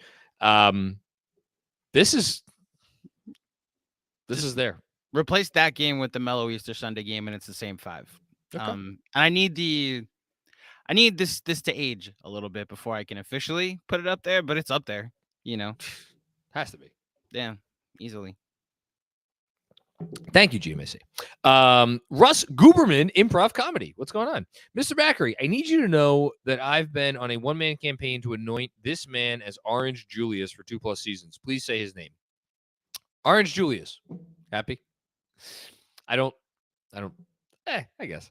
Robert Cross, first time, long time, John. I'm looking at the calendar for the Eastern Conference Finals. You still paying for the flight? I'll split it with you, Robert. Hashtag we now, hashtag 53 wins, hashtag Eastern Conference Finals dark horse. So, funny story. My 40th is, as I referenced, coming up in a few months. My wife and I finagled it such that our respective parents are going to watch the kids for a long weekend. I'm going to sneak down to the Bahamas. That's what I wanted for my 40th birthday. I want to get away and be alone for, you know where I'm going with this. GMAC. I've been thinking about this throughout this entire streak, John. Oh, wait a minute. Have I even not told you the news? No. Oh, no. What happened? So the trip was originally scheduled for March 5th, 4th through March 7th. Uh-huh. Because of some circumstances, I probably should have told you this. This is going to be funny. It's May 4th through May 4th. That's what I said. Yeah. We had to move the trip back to the first weekend of June. Oh, so the finals. Yeah, so as if the Knicks make the finals, then there's going to be a problem. Otherwise, I may have inadvertently, because at the time I booked the trip, I'm like, it would fall in line with the second round of the playoffs. The Knicks are not going to make the second round of the playoffs. And now, boy, am I happy just in case that I move that trip.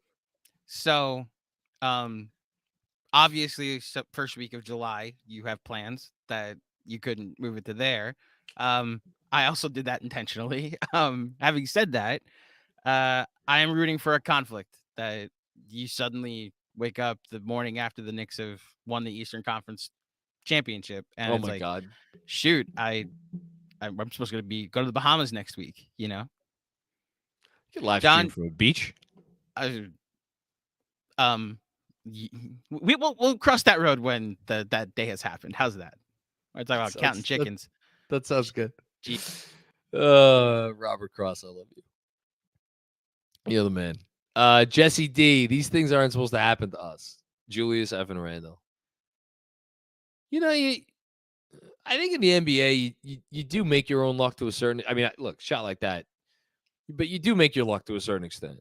And the Knicks put themselves in position to have a chance to make that shot. Now, you could argue that, again, the turnover on the possession before, maybe did that not happen, they wouldn't have needed to make that shot. But and we've gone so far afoul of this, and I talked about it a little bit in the opening with XJ, but I really do want to emphasize, yes, they had a 17-point lead in that game, and then they were down with whatever it was, 20 seconds to go. I get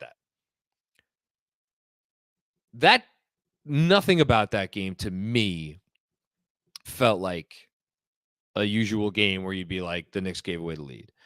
And you want to point to the first couple of minutes of the third quarter when they were, even those, there were a couple of not great shots, and a couple of times where they weren't totally keyed in on defense. But again, against a team like the Heat, that's gonna happen when they're keyed up, and okay, so you could argue they weren't 1,000% prepared coming out of halftime.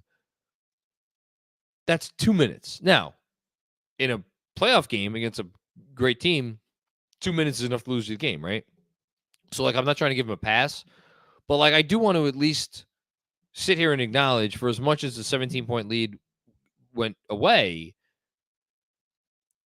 other than those couple of minutes right out of halftime, that was just, in the first half they were making more threes, in the second half, the Heat started making some threes, and again, they got calls and the whole thing. So that was just a great basketball game.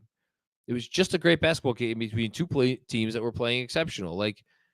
One team went up and then the other team came back. I never at any point looked at that game as oh, this is going to be bad because it'll be a game that we blew. I never felt that way. It would have been a shame if they had lost it after the Randle turnover after the game that he had, but obviously we don't have to worry about that. Thanks, Jesse. Busy! This is a preview of what the playoffs will look like for us. Great test, great response. That Miami team is tough, and we needed this to sharpen our iron. I think that's a great point, Busy. Thank you for that. I think all of these games this is how you build it up, right? This is how you build it up. This is how you build up your resilience. This is how you build up your ability to, not cower in the face of when another team makes a big play. I think the playoffs are a different animal, even though this was a playoff intensity tonight and a playoff feel. But we see, look, I don't have to tell you. You've been watching NBA basketball for a long time. A lot of people on here have been. It's the climb.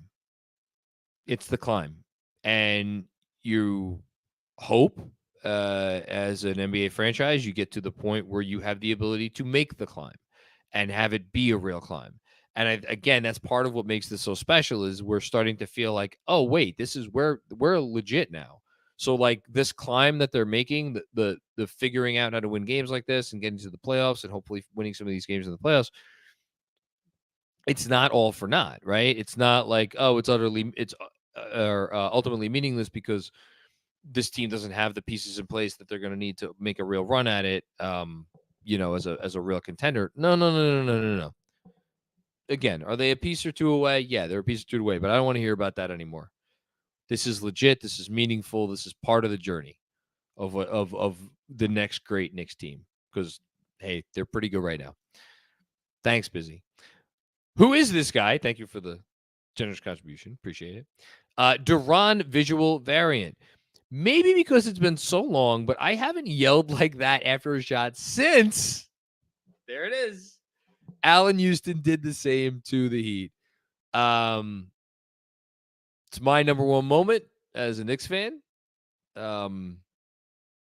Might be when your kids are born, that's its own thing. And like the day I got married is its own thing. But like, other than those two moments, it's probably the happiest moment of my life when Houston hit that shot.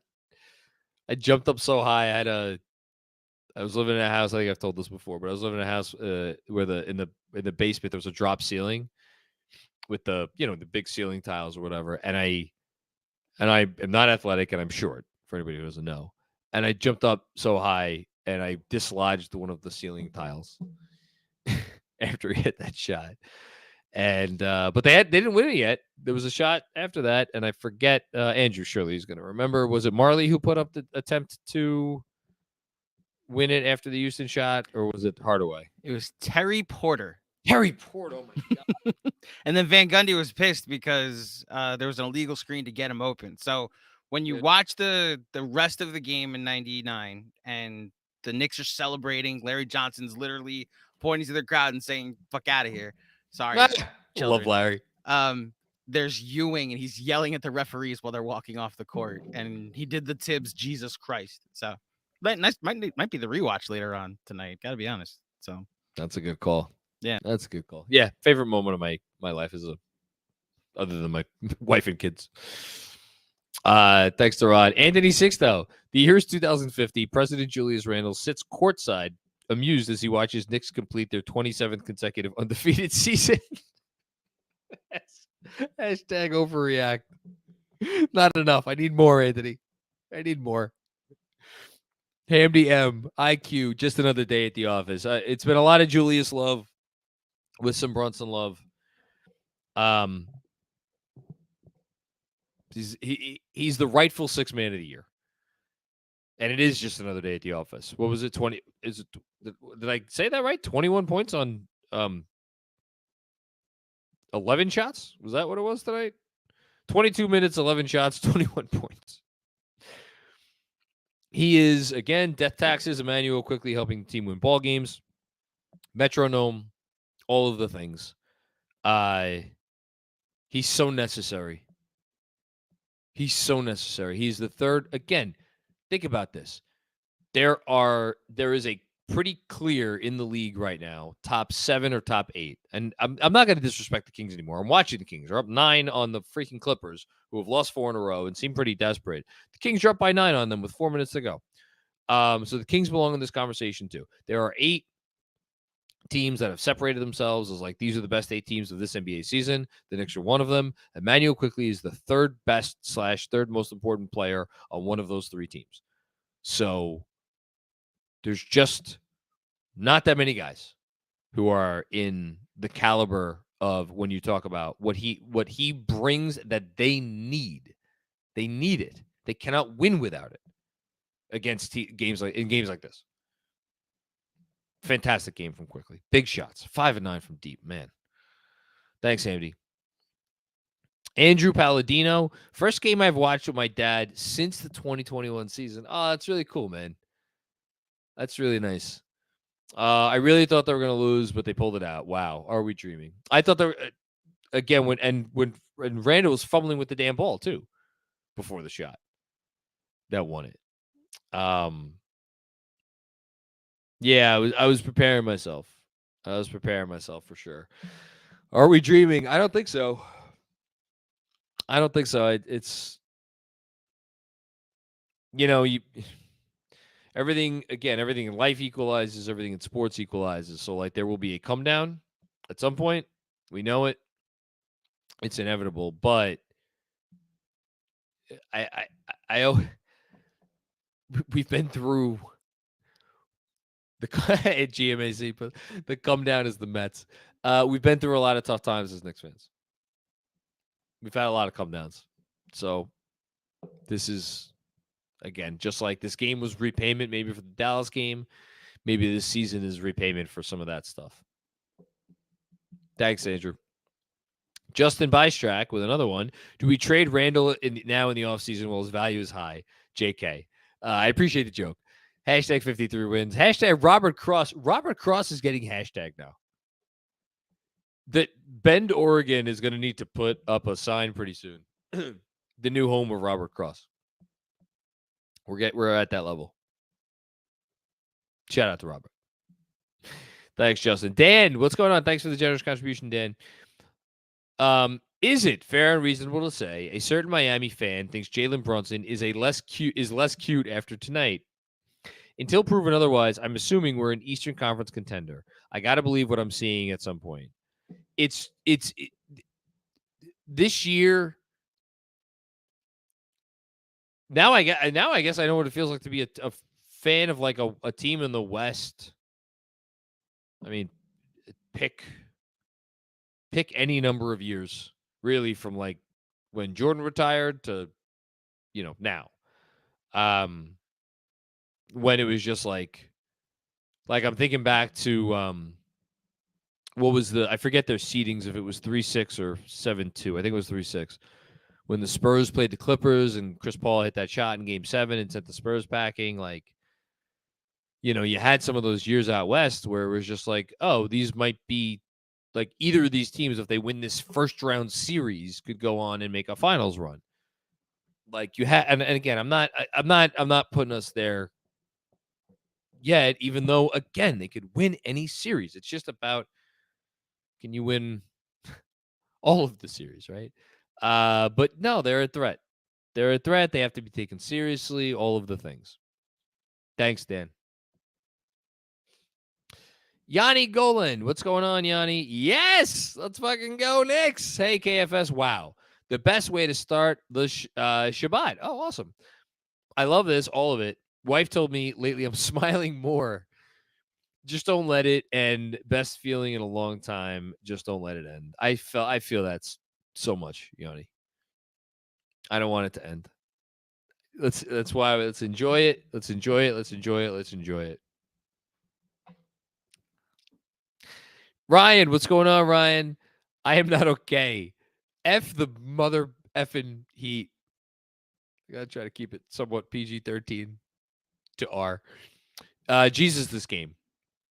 The Heat shot 30 of 32 free throws, 12 of 25 from 3, paid the refs, had playoff Jimmy, and still lost. No way they ever beat this Knicks team in a series, Giancarlo. I am just, again, I know, God, Giancarlo made himself a lot of friends today with that pod, didn't he? Oh boy. Look, I'll just say, we have 2 more games against that team. I'm not looking forward to them. I'll say it right now again. I'll sign for a split. I don't want to see that. I don't want to see that. I just have a lot of respect for that team, and I have a lot of respect for how they go about their business and how they prepare, and they have big shot makers, and they have big time performers in big situations. And again, you cannot get within a 3-pointer of the Eastern Conference or of the NBA Finals, to say nothing of the finals they made 2 years before that, without being a real team. But we beat them tonight. Again, we beat them, and they definitely had some advantages that they were working with. So, thank you, Ryan. Carolina Knicks fan. What's going on, Carolina Knicks fan? I yelled so loud that I woke my roommate up. I don't care. Totally worth it. Randle is him. Let's go Knicks. 8-0 with Josh Hart, by the way. Yeah. That's not a by the way. They are perfect since the Josh Hart trade. A trade that I'm old enough to remember. When some people talk about not naming any names. Some people were like, what are the Knicks doing? Why are they giving him a first-round pick? Makes them a little bit better, but sometimes you just got to go for it. Sometimes, like we started talking at the beginning of the pod, sometimes you got to throw the book out the window and be like, we know what this is going to mean to our team. And they're going to have to resign him. I think they will resign him. But they knew what the Josh Hart addition, they knew, as we've used the phrase several times already, hand in glove fit. They knew that, and they were right. And it is. He completed them. Hushzu, Randle averaging over 25 points a game. Seriously, Brunson and Randle, best free agent signings. The Knicks used to kill careers, and now the Knicks make stars. This is unreal. I love it. Two of the best bargain contracts in the NBA right now. I struggle with the Randle. So I did an article a couple weeks ago for the Knicks Film School newsletter about where Brunson ranks as far as the best free agent signings in like the last 10, basically since LeBron went to Miami. And I didn't include Randle or the Knicks in that list. And that's because I was trying to focus more on like the player's performance in like for the initial contract. And with Randle, as I'm watching Clippers, Paul George hits a 3 to put the Clippers ahead with under a minute to go. Kind of paralleled the Knicks game tonight. We'll see if the Kings got one shot left. Anyway, with Randle, the initial contract contained the one obviously massive All-NBA season, and then 2 seasons that were like last season was a disaster, and his first season here was like nobody liked that, and it wasn't very good, and like he put up some numbers, but like he wasn't great. So if you want to extend the consideration to like you signed him and it's like everything he did after you signed him, absolutely. He's up there with Allen Houston and Jalen Brunson as best free agent signings in team history. But if you want to separate it out, like the first contract and the second contract, I think it's maybe a little bit different. Thanks, Hush. I love how it's all vibes tonight, by the way. Jesse D with another one. This is a team New York should be proud of. Guys who play every night. Every night. Jalen Brunson, his ankle went sideways. Came back out, finished the game, hit big shots. That's toughness. That's heart. That's grit. No BS load management. Isn't always pretty, but they flat out bring it every night, and they just want to win. And I'll use this as an opportunity to give another couple of flowers to the head coach. You want to play for this head coach? You want to get on the floor for this head coach? You better be ready. If you can walk, you can be out there. And you better be giving it everything. And they have 9 guys that go out there every night now and give everything they have on every possession. Everything, every possession. Who wants to play that? Who wants to face that team? All at once. Thank you, Andrew. Busy with another one. Thank you, Busy. You are very generous, as always. I was the biggest hashtag trade 30 guy. Even up till early last month, I didn't believe he can be consistently this guy. Now I think about it. I think he can keep it going for multiple years. I think he has matured. I mean, again, a lot of it just comes down to there is an oversimplification here, but I think a lot of it just comes down to the shot making. You know, like he's making, like he made like a massive step back 3 tonight that they needed. And other 3, I mean, the game-winning shot, putting the game-winning shot aside, he's just making shots at a level that like I mean, we want to talk about ridiculous.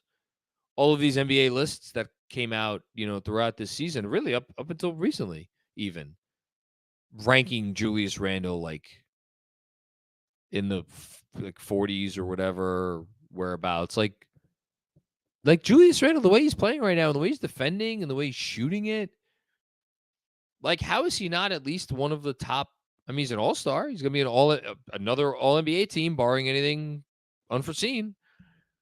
Like, how is he not one of the top 20, 25 players in the league? So, like, if you have a guy who's a top 20 to 25 guy, and then you have another guy next to him who's also, I'm sorry, Jalen Brunson, I'm putting him in this category as well, top 20 to 25 guy. If you have 2 of those guys, maybe it's a good idea to keep both of them and see where that gets you. I love it. Thank you, Busy. David Gradere, RJ, the only person not having fun. Hashtag 53 wins. Hashtag sad RJ. Come on, we gotta bring it down. Listen, David, I think he's having fun. I think he's enjoying the wins. I think he said it after the last game. I think all he wants to do is win. I'm sure there was a part of him that's a little, wishes he was playing a little bit better, but I think he's having fun. He was hype on that last possession. Yeah, thank you, Andrew, for reminding me of that. He was, and he should have been. He's part of this, and they're not winning. They don't win without him. Nick Schaubeck. Can the Knicks beat anyone in the league? I think they can, which is why I think the Knicks are contenders this year. I'm going to go back to it again. They are capable of beating any team in the league in a game, and they are capable of beating any team in the league, I think, in a series. But there are still teams that scare me to hell in the East, and in particular, the Milwaukee Bucks, my preseason championship pick. With Giannis Antetokounmpo, we are just be cognizant of the fact that we are watching the prime of a player who is on track to have one of the 10 greatest careers in NBA history. You want to say 10 to 12? Fine. He's in that range. He's in that discussion. That's how good he is. So, and that's a good team around him. Just throwing that out there. Dom Cappuccini, great statement win. Any serious concern with defensive consistency in the last two games going into Boston? In particular, how much Miami has struggled. That's a good one. No, not really. Not for me. I think as the Clippers lose, Paul George tried to tie it or win it at the buzzer, and they don't. I'm sorry, I had that game on in the background. Tough beat for the Clippers. No, I'm not concerned. I'm not concerned because I thought they actually executed well for the most part tonight. Here are the problems. Miami hit shots, which again, when you face a team, you don't count on the team that you're facing hitting 48% of their three-pointers. Miami hit 48% of their three-pointers tonight. That is not usually going to happen. So you live with it. You're also, if you're the Knicks, I like Jimmy Butler is just a strange being, and he could do things that very few people could do, and he could get to the line. So, like, they're not usually going to give up this many free throws. So I'm not worried about that. And I tossed the Nets game out the window because, like, again, that was like a roller coaster ride in the first half, and they were just riding the wave, and they kind of – so I think they'll show up on Sunday. It's also, like, again, hashtag this league. This is what the league is right now, you know? Austin Z, that was an unflinching, unrelenting, undeniable, unstoppable, wire-to-wire superstar game from King Julius Randle. That is all. Love it, Austin. Thank you, man. Completely agree. Robert Cross with another one. It's your boy, John. Can we talk about IQ for a moment? The man's ceiling is much higher than NBA consensus. Hashtag 53 wins. Hashtag Eastern Conference Finals dark horse. This is just me. I love Emmanuel Quickley in the role that he is in. If, Robert Cross, you are correct and that this version of the Knicks is a true contender, right? If you're right about that. If you're the sixth man on a contender and you play usually whereabouts 27, 28, I know tonight he played a little bit less, but like whereabouts 27, 28 minutes a game, sometimes more. And you fill in as a starter, whether, and that's the thing about Quickley, right? He's filling in as a starter. If Brunson goes down, he's filling in as a starter. If Grimes goes down, he's filling in as a starter. If RJ goes down, right? So he's always the fill-in. He's the sixth man in every way, shape, or form. I like him in that role. I want him to stay in that role. You can be, I mean, the very best six men in the league are on maybe the outside, the fringes of the All-Star conversation, but they're considered amongst, You could be a 6-man and still be considered amongst the top 40 or 50 players in the league. And I think that is the ceiling for Immanuel Quickley. I think his ceiling is a top 50 player in the league. And that may sound crazy to some people, but I think that is the ceiling for him. I don't think that's nuts. Third year. Will Oliver, that's a game we lose before the 9-man rotation. I mean, to think back to like where this team was before they, like before before 3 months ago. I mean, like night and day. I can't even. It's not the same team. Like they have some of the same players. They have a lot of the same players, not the same team. Stevens Guillaume, what a shot. What a win. 8 in a row. The vibes are immaculate. Thank you, KFS crew, for your amazing work. I cannot stress that enough. Stevens, thank you for the generous contribution, and thank you for the shout out where I cannot emphasize this enough. We are so privileged to be a place that Knicks fans turn to on a night like this.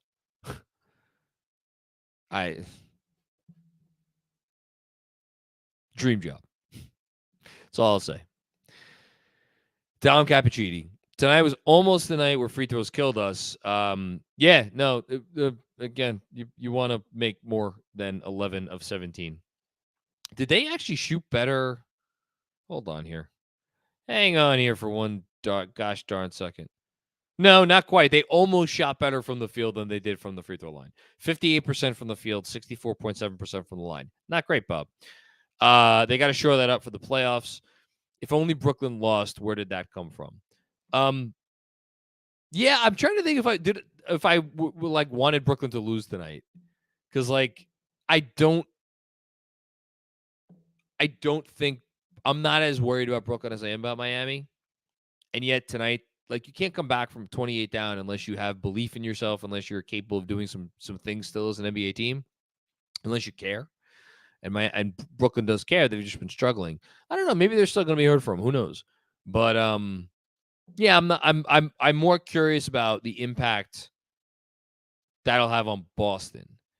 And like Boston came off a good Cleveland win, and then that happened to them tonight. Do they bounce right back against the Knicks? Is there some hangover? Like I'm fascinated to see how Boston comes out. I assume they're going to come out and play well. That's my assumption. Jibo, did you hear Doris Burke say the immaculate vibes? I did. And I it was funny because she was like, I guess that's what the, kind of, she didn't say these words, but it was more, I got the feel of like, I guess that's what the kids are saying nowadays. It's great. It was great. It was wonderful. Thanks, Jibo. HMA 187, SEK. SEK is like the denomination of this. No take, just a small token from a Knicks fan out here in Sweden. How you doing in Sweden? I would love to go to Sweden one day. I don't know what's in Sweden. I just picture a bunch of blonde people in furry coats. Is that where they eat shark? Ikeas. Thank you, Andrew. Ikeas are in Sweden. I know one of those countries up there, they cook and eat shark. Is it Sweden? I'm not sure. I should know that. I'd love to go to Sweden. Jay Vertical. Extend IQ the locker room, please. Randle just got himself on an all-NBA team. It seems like it's heading that way, man. Underrated part of winning the last 3 games has been Mitch's screening. Oh, my God. I was thinking about that on it was one of the last possessions. It may have actually been the possession that Julius turned it over on, but like Mitch came up to the level and set a screen like he meant it. And he has been doing it. I'm really happy you pointed that out, Jay Vertical. As far as Immanuel Quickley, boy, am I going to eat some crow. I told, I think I bet Chris Persiano. I don't know what the hell I bet him, but I bet him something that Quickley. And I said this at the beginning to my defense, slight defense. And I've never been off the Quickley bandwagon, but I was like, we were 20 games into the season, I'm pretty sure, or whereabouts when I said this, maybe a little bit more.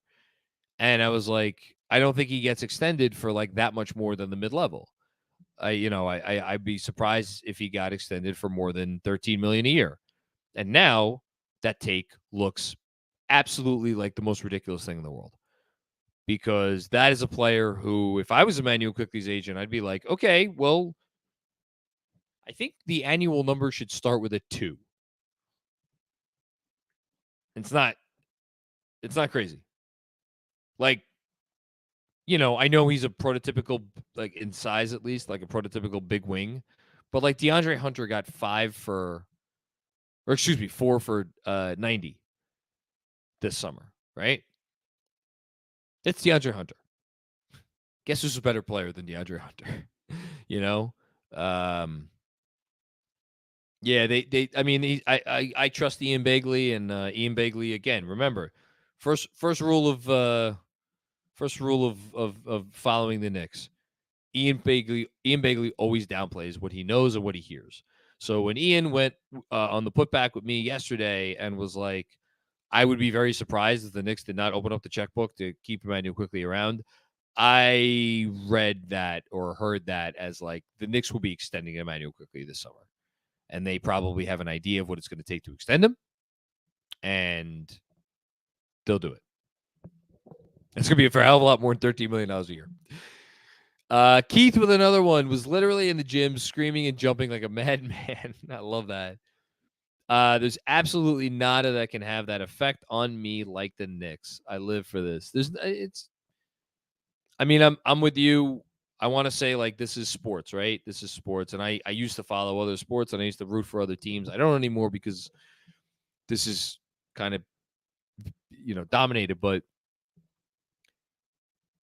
something about basketball, man, and every sport's unique. Every sport's different. Like baseball has its own cadence that you can't replicate, and football even has its own cadence you can't replicate. I guess hockey. I'm not a hockey fan. But the back and forth, that's what you get about basketball, right? No other, like with football, there's a drive, and then you got to wait to get the ball back, and then there's another drive, and then that takes time. And in baseball, it's like one team's up, and then the other team's up, and you got to wait.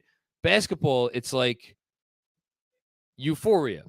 You go up in the end of a close game, and then complete and total dejection when 20 seconds later somebody on the other team hits the shot, and then it's just it makes for it just it all ratchets it up,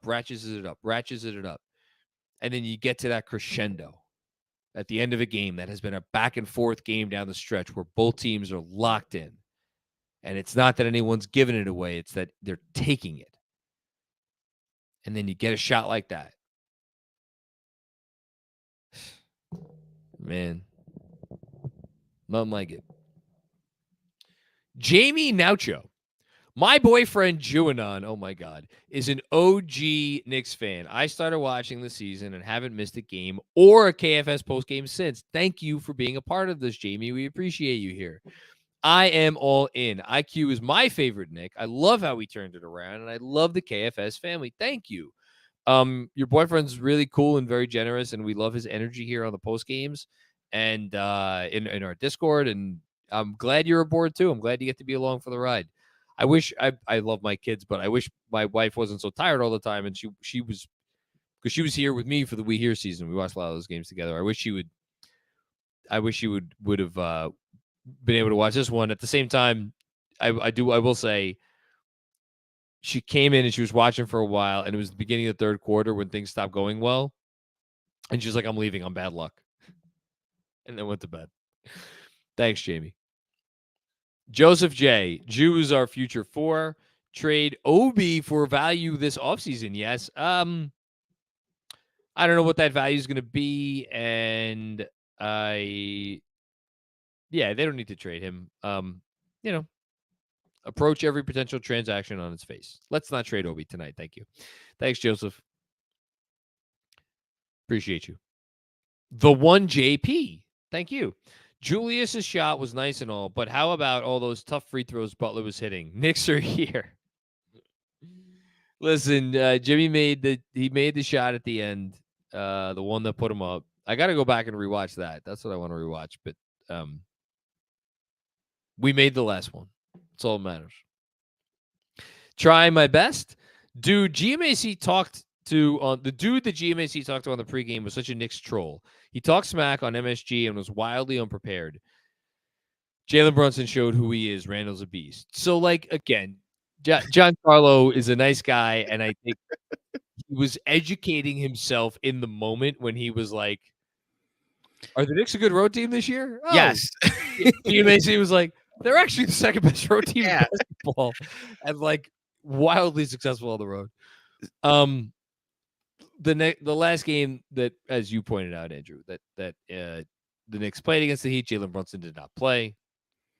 So perhaps Giancarlo did not get a chance to experience Jalen Brunson for himself this season. And I will let Knicks fans do with this whatever you want. And as somebody who talks a lot of shit, like I tweeted something out in the first half, and those who were with us on playback were egging me on, like, do it. Who cares? The Knicks are good. And I even was like, if they lose this game, I can never go on the internet again. And thank you, Julius Randle, for saving my ass tonight and reversing this. Do with this whatever you want. A statement from Giancarlo, my good friend. This was his tweet earlier because someone tweeted at him, pray for Giancarlo. Nothing's wrong with him, but his mentions are about to look like hell. And then G responded, Knicks fans got to bring it. They earned it. I am here to take it. See, that's the thing, and that's why I'm not giving him shit, because he clearly was cognizant of the energy that he was bringing. Mhm.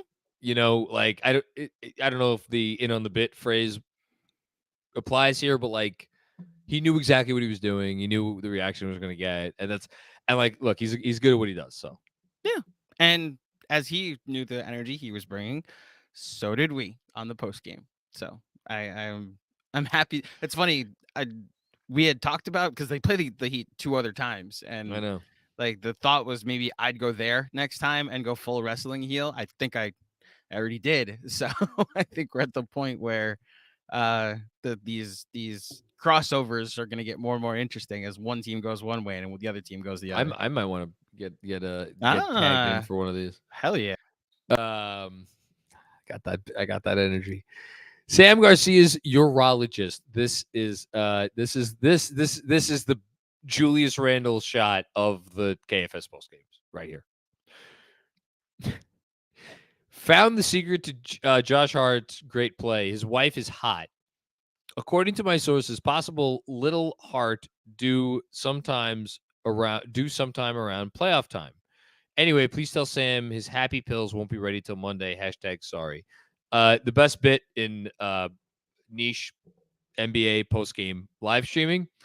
Now I have to. I'm assuming he's referring to Josh Hart and not Isaiah Hart. Yeah, Jay Hart. So it has to be. I have no idea what that. I didn't even know Josh Hart was married. But we got live Googling here. Oh yes, okay. And I saw, as I started to Google, one of the Google options was Josh Hart wife pregnant. So is that a thing? If so, congratulations, and that's wonderful. Oh yes, expecting twins. Well, congratulations to the Hart family, soon to be expanding. That's fantastic. And I will say, as respectfully as possible, she is an extraordinarily attractive woman. There we go. Kevin Danishevsky ranked the 3 8-game winning streaks over the last 3 years. Oh my God. This is high. This is better for me than the 8 straight earlier this year.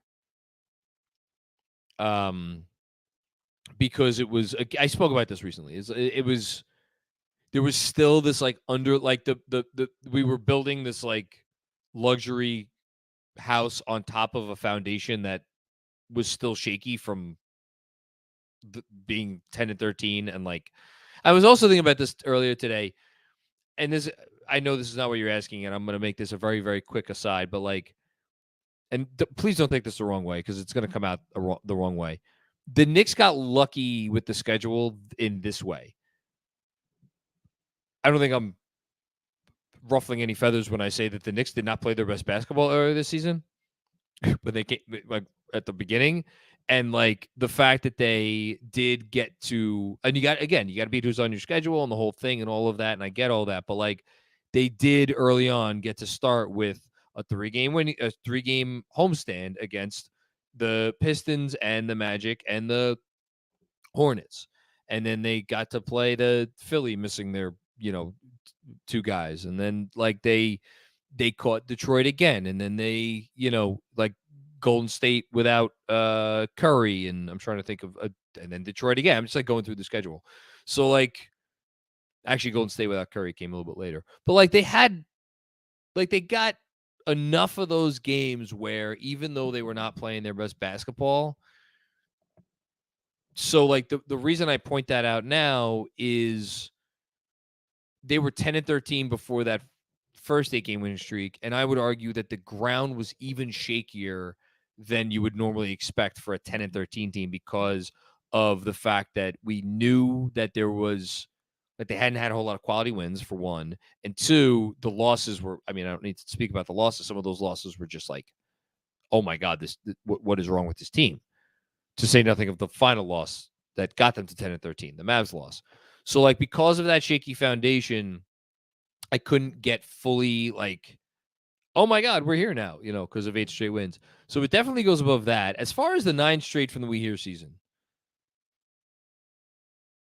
God, I remember those post games when it was just laughing and giddiness. And like tonight, you know what? Here's what I'll say. Before tonight, I would have said that We Here 9 straight. Tonight puts it over. So this one. Keith, Jalen Brunson is the definition of touch. Thank you again, Keith, by the way. I got to send something your way that's been sitting, but so be on the lookout for that. Anyway, fall down, go to the locker room, but sit out, he'd have to be missing every limb. He is a Knick. Born to be a Knick, just like Josh Hart, just like a lot of these guys. Emmanuel Quickly, Julius, like this whole team feels like they were born to be Knicks. I wrote today in the shout out shameless plug to the Knicks Film School newsletter that I think Jalen Brunson deserves to show up on a few MVP ballots. I'm not saying he should finish 5th. To be clear, I'm not saying he should finish 5th. Luka Doncic should finish 5th. After, in some order, Nikola Jokic, Jason Tatum, Giannis Antetokounmpo, and Joel Embiid. But like, after, like, other than Doncic, and he'll finish in 5th, and he'll get the most 5th place votes. Like, go through the rest of the people. One of the Kings guys, either one of the Kings guys, John Morant, Donovan Mitchell. Like, I think those are the other 4 names in addition to Brunson. And how about this? Julius Randle, right? Are they going to cancel each other out? But like, that's why talking about this team is so weird, because like you have these 2 guys who are having these 2 amazing seasons in different ways, but also like, but we got both of them. And I don't want to, certainly the last thing I want to do is pit them against each other. But like, I really do wonder coming down the stretch as voters get those ballots, who will they lean towards? I don't know. Thanks, Keith. Yes. No, read the next comment, and then we're gonna do a fun thing. Carolina Knicks fan. Randle ran Tibbs over after the game winner too. Did he? So I just sent you the link to the video. We're gonna watch it live together. Everybody, I'm gonna put it in the chat if you want to watch it live as well. People listening on the podcast later, just honestly search Tibbs on Twitter. I'll retweet it from the KFS account too. Can I start watching? If you want to, so turn the volume all the way up. Give me a second. Let me wait. Am I? You're gonna watch it with the volume all the way up so everybody can hear it, and then we'll react. Just watch Julius as he's running back to the huddle, and you'll see Tibbs. It's one of the funnier things I think I've seen in a while. Like it totally now changes how I view what happened. Can I press play? Hit play. So I'm watching on my phone. This is what I'm doing. Watching on your phone. And the volume's all the way up.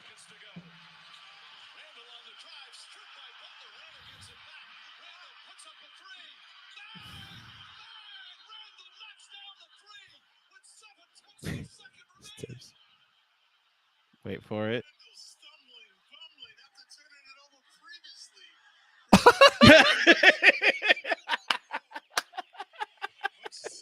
You just see everybody in the bench clear Hold- out because Tibbs just fell down. Hold on, can I go back?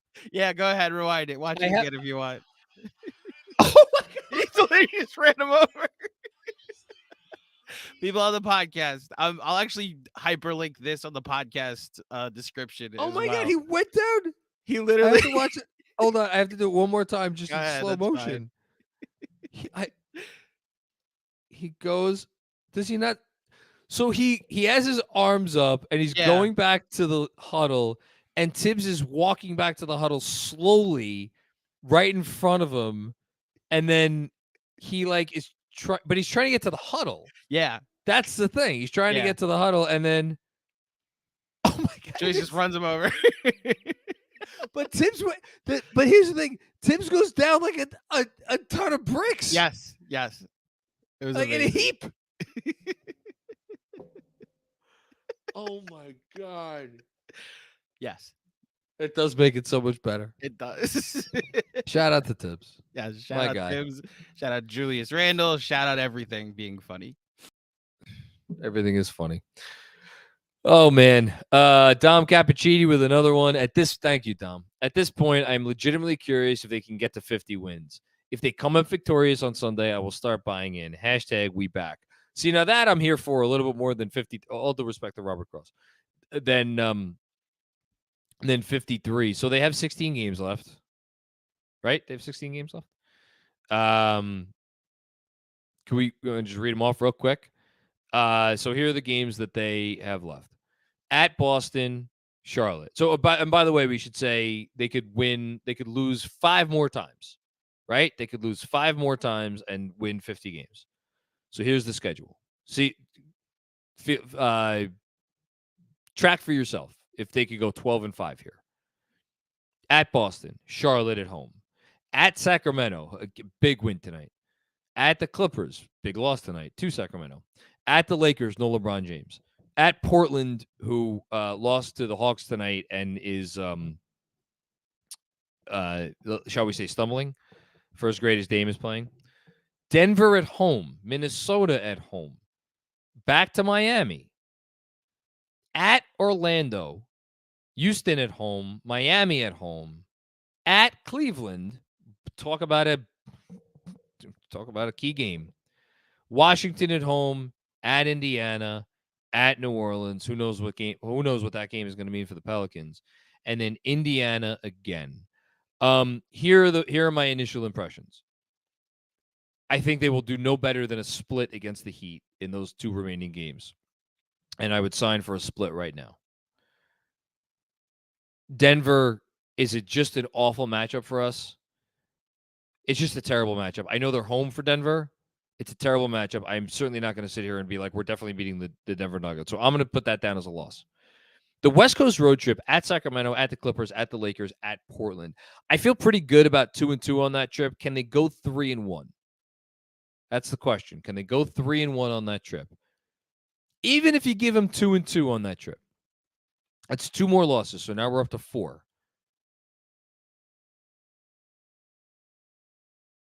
You figure there's going to be one game in there, whether it's at New Orleans at the end or a Washington or an at Cleveland or, maybe Minnesota. Hopefully not, because that would mean 2 losses. Another game in there. Are they going to win every other game they're supposed to win the rest of the year? They figure there's going to be another game in there that they're going to lose. So maybe really it does come. Maybe it is going to come down to the Boston game on Sunday. And as I say that, I don't want to put too much bad karma in. There's a tough league. It's a tough freaking league. So many teams are still trying to win. I know they're so good and they're playing great, but if you told me that they were going to go 9-7 down the stretch, I'd be like, all right. I hope they do better than that. I think they can do better than that. I think they should do better than that. But that's not insane either. That's not insane either. That's certainly not crazy. But can they go to 12-5? That's not nuts. That's not nuts. Dom Cappuccini with another one. Shout out to GMAC for keeping it classy with the Heat troll in pregame. Take that, Navas. Ha ha ha. Thank you, Dom. You're the man, dude. Perry G. Thank you for the contribution. I love this team. Classic Knicks Heat game, and we take their hearts and their stadium. I live for these Knicks moments. Let's go Knicks. Oh my God, the vibes. This is the best post-game vibes we've ever had. Best. Thank you, Perry. CT Pittman, now more than ever. Hashtag New York forever. Love it. CT, old school GOAT. Old school GOAT of the post games. James Troy, are you not entertained? Those last 2 minutes define Julius Randle's tenure with the Knicks. What a night. What a team. This is so special. Don't take it for granted. Speaking of not taking things for granted, I do want to just go back very briefly and point out, yes, we've all focused tonight on the Julius Randle shot. I know we're getting long here, and I know we only have a couple super chats to go, but I do at least want to acknowledge it was more than just the Julius Randle shot that won them this game. Coming down the stretch here, before the Julius Randle shot, Julius Randle obviously had the oh my God, it was Tyler Hero who made the layup to put them ahead. That's a terrible job by me. I thought that was Jimmy Butler. The and one. So the Julius Randle and one, that was the shot that XJ was lamenting, which the two-pointer fadeaway over Bam with the free throw that put him up 119-116. And then before that, with 2 minutes to go, there was a Jalen Brunson two-point shot that put them up 116-112. That was obviously a huge shot in the moment. And then before that, there was a super, super, super, super tough Randle shot. Man, Randle scored 8 of the last 10 points for them. And then before that, it was Brunson again. And then before that, it was Brunson assist to Mitch. And before that, it was another Brunson one. So Brunson getting forgot about in a little bit. I know everybody loves Brunson, appreciates Brunson, but Randle scores 8 of the last 10 points. But you could also turn around and say that Brunson scored 6 of the last, see if I can do some quick math, 6 of the last 18 or 6 of the last 16, and the other 2 were an assist that he created, the assist to Mitch. So Brunson was as big, in the last 5 minutes of this game as Julius Randle was. So credit to both of them for just some outstanding plays. Busy. Randle got a double bang. Yes, he did, baby. Yes, he did. And he earned both of those bangs. Bang, bang. I'm not going to try to do it. Greg Film Stuff with another one. Man, thank you so much, Greg Film Stuff. Seriously, thank you. 71 at the half in Miami was crazy, but that shot, is it crazy to think that Randle has entered the tier 2 star? Brunson is a godsend. IQ is cementing his future here, and Hart needs to be a Knick for life. Knicks chance in Miami. Wow. Yeah, speaking of Quickly, we sang Quickly's praises earlier. Prior to those last 16 points, which was 8 by Randle, 6 by Brunson, 2 by Mitch on the assist from Brunson, the previous 8 points before that all belong to Emmanuel Quickly. And I'm just looking up. Yeah, those are the only Knicks to score in the fourth quarter. 8 from Quickly. And then there was also another Brunson bucket. So Brunson, Randle, and then the Mitch, too. Tier 2 star. Yeah. Yeah. Yes. Affirmative. Brian Carey, what a win. Pertaining to switching RJ with one of the 3 players mentioned, am I crazy to think that OG Anunoby would be the perfect fit role and timeline-wise?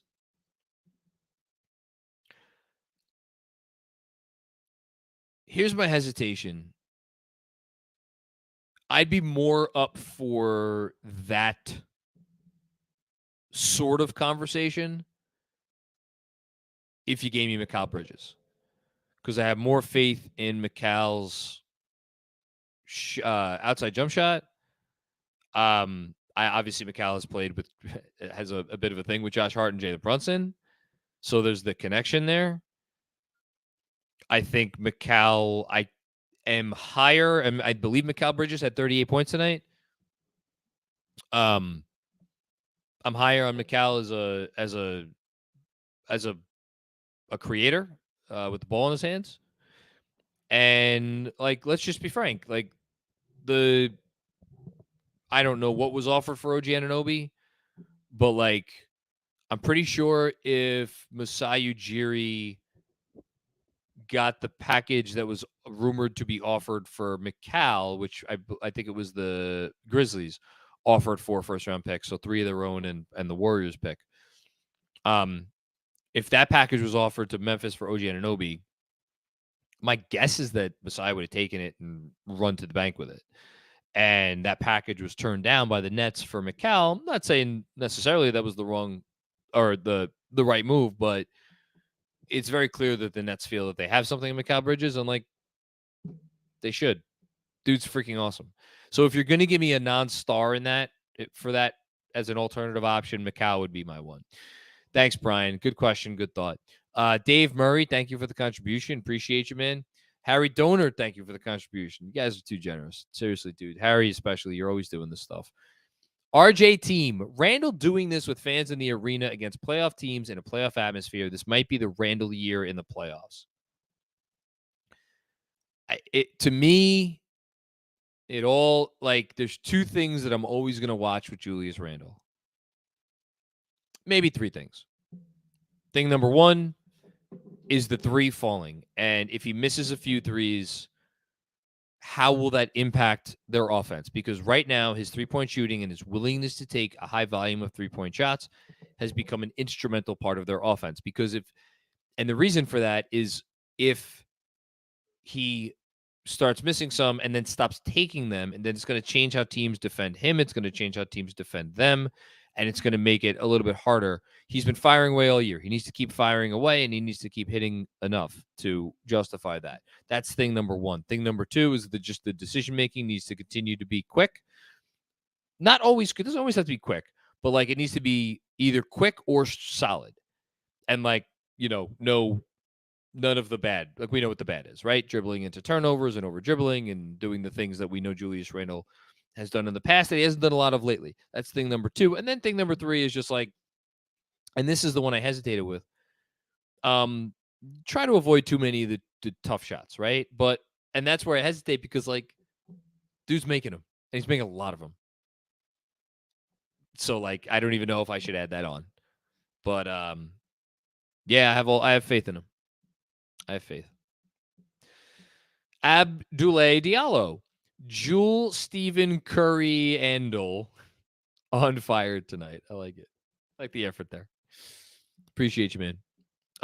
Burke Went, thank you for the contribution. Appreciate it. Everybody who chimes in with super chats, and I don't even have anything here. Oh, here we go. Regardless of who you think is better, is Julius or Brunson the best second banana the Knicks have had in 40 years? That's a great question. So you're acknowledging that one is the first banana and the other is the second banana.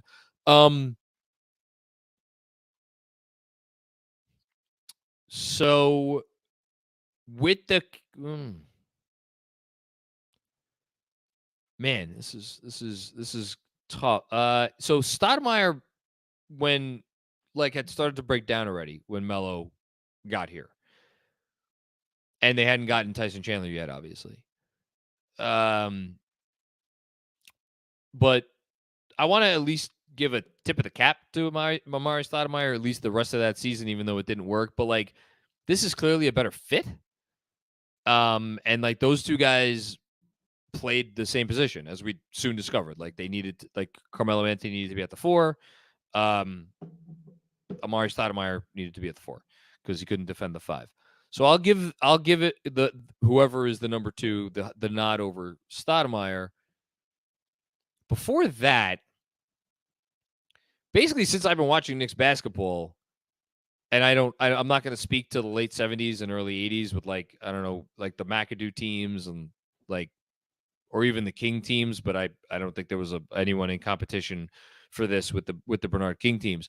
The only real competition I have to say is during the Houston Sprewell combo, and I can't even really put Ewing in that because by 99, Ewing had kind of, he wasn't really Ewing anymore. I think either one of these guys is better than Houston was when Houston first got here. And by the time Houston entered this conversation, you want to call him the number 2 to Sprewell's number 1? I mean, the team went to the finals. with Houston being the number 2 to Sprewell's number 1. So I would say it's between, different league. Yeah, sure. Yes. Yes. The answer to the question is yes. They're the best. Alex, what's going on, man? Hey, John, you're not going to believe it, but I missed the game again. Keep missing games, please.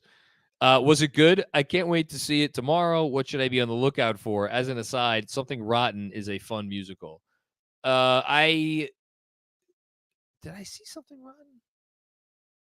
It's been years. Pretty sure I saw that with my wife before we had kids. It's amazing. Like life before kids. I forgot everything that happened. But glad to hear that. Yeah, you should look out for a good ending.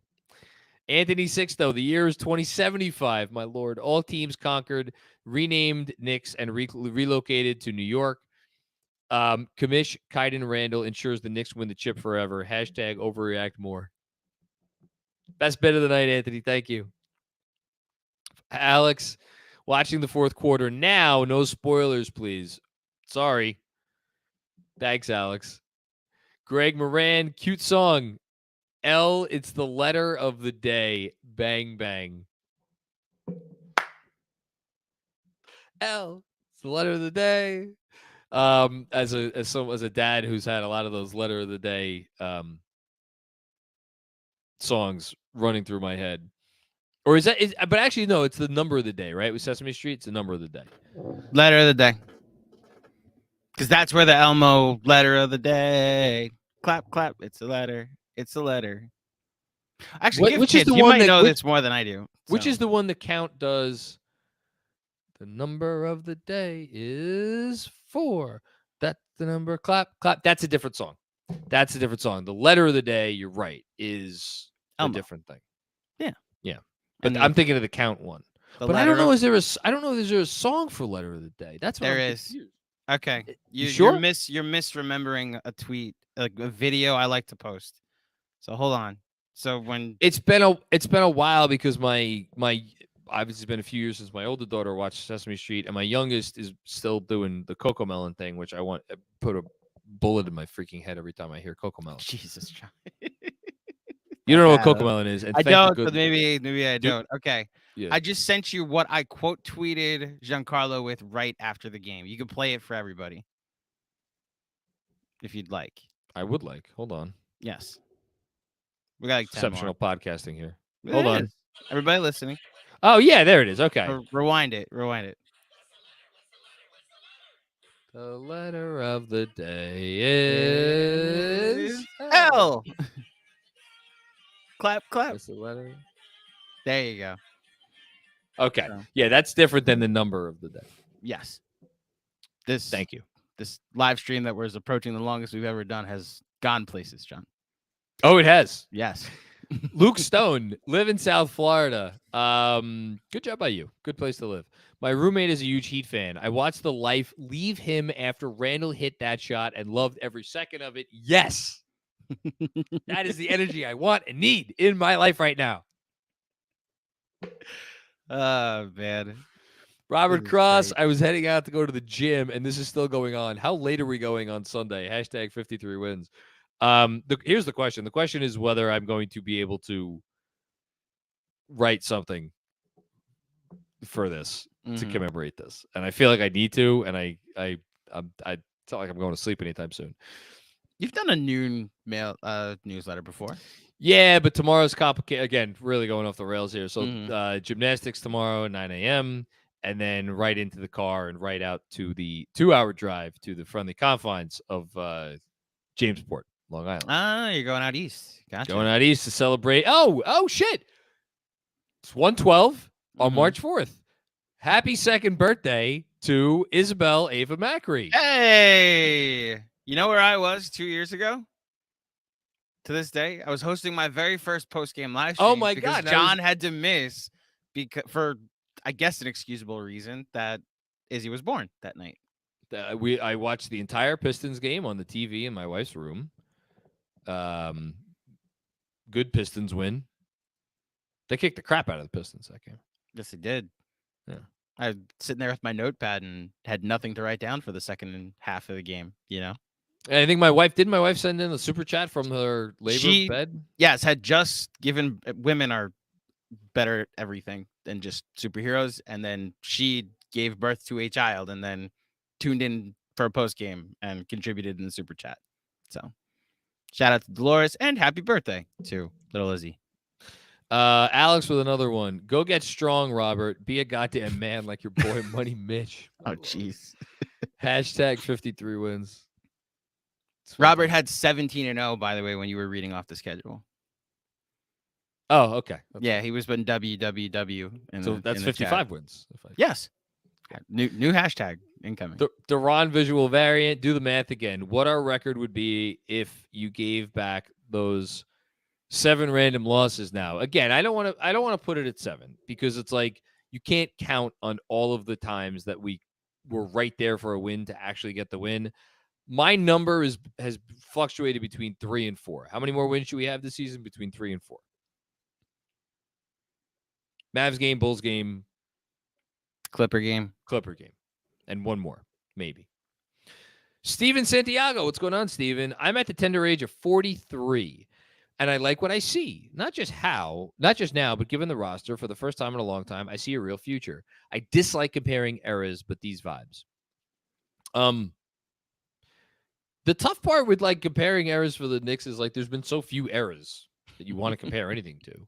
And the most recent one that we compare it to, it wasn't a year long, but it feels like it was a year long, you know? But it was really 4 years long. I'm Mr. 12-13 here, and I guess the mellow stand. I've never had more fun rooting for this team than right now.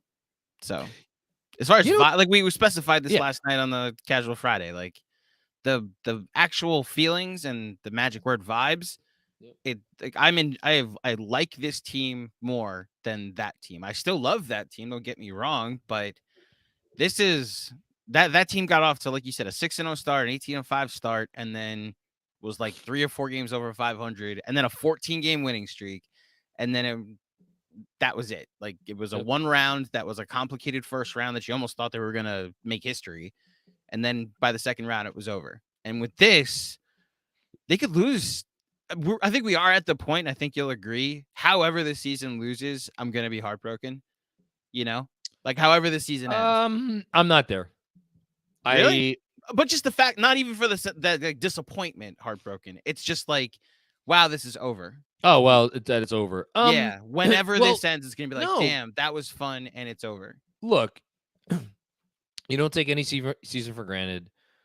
And like, again, they're good enough now that like you want to get the most out of this year that you can. That being said, I think to the point of that Steven's making here, seeing a real future, that's why this far more than 2 years ago to me is going to feel like a stepping stone towards something good that is going to transpire moving forward, whether it is some sort of talent acquisition or just this team continuing to play together and get better in the whole thing.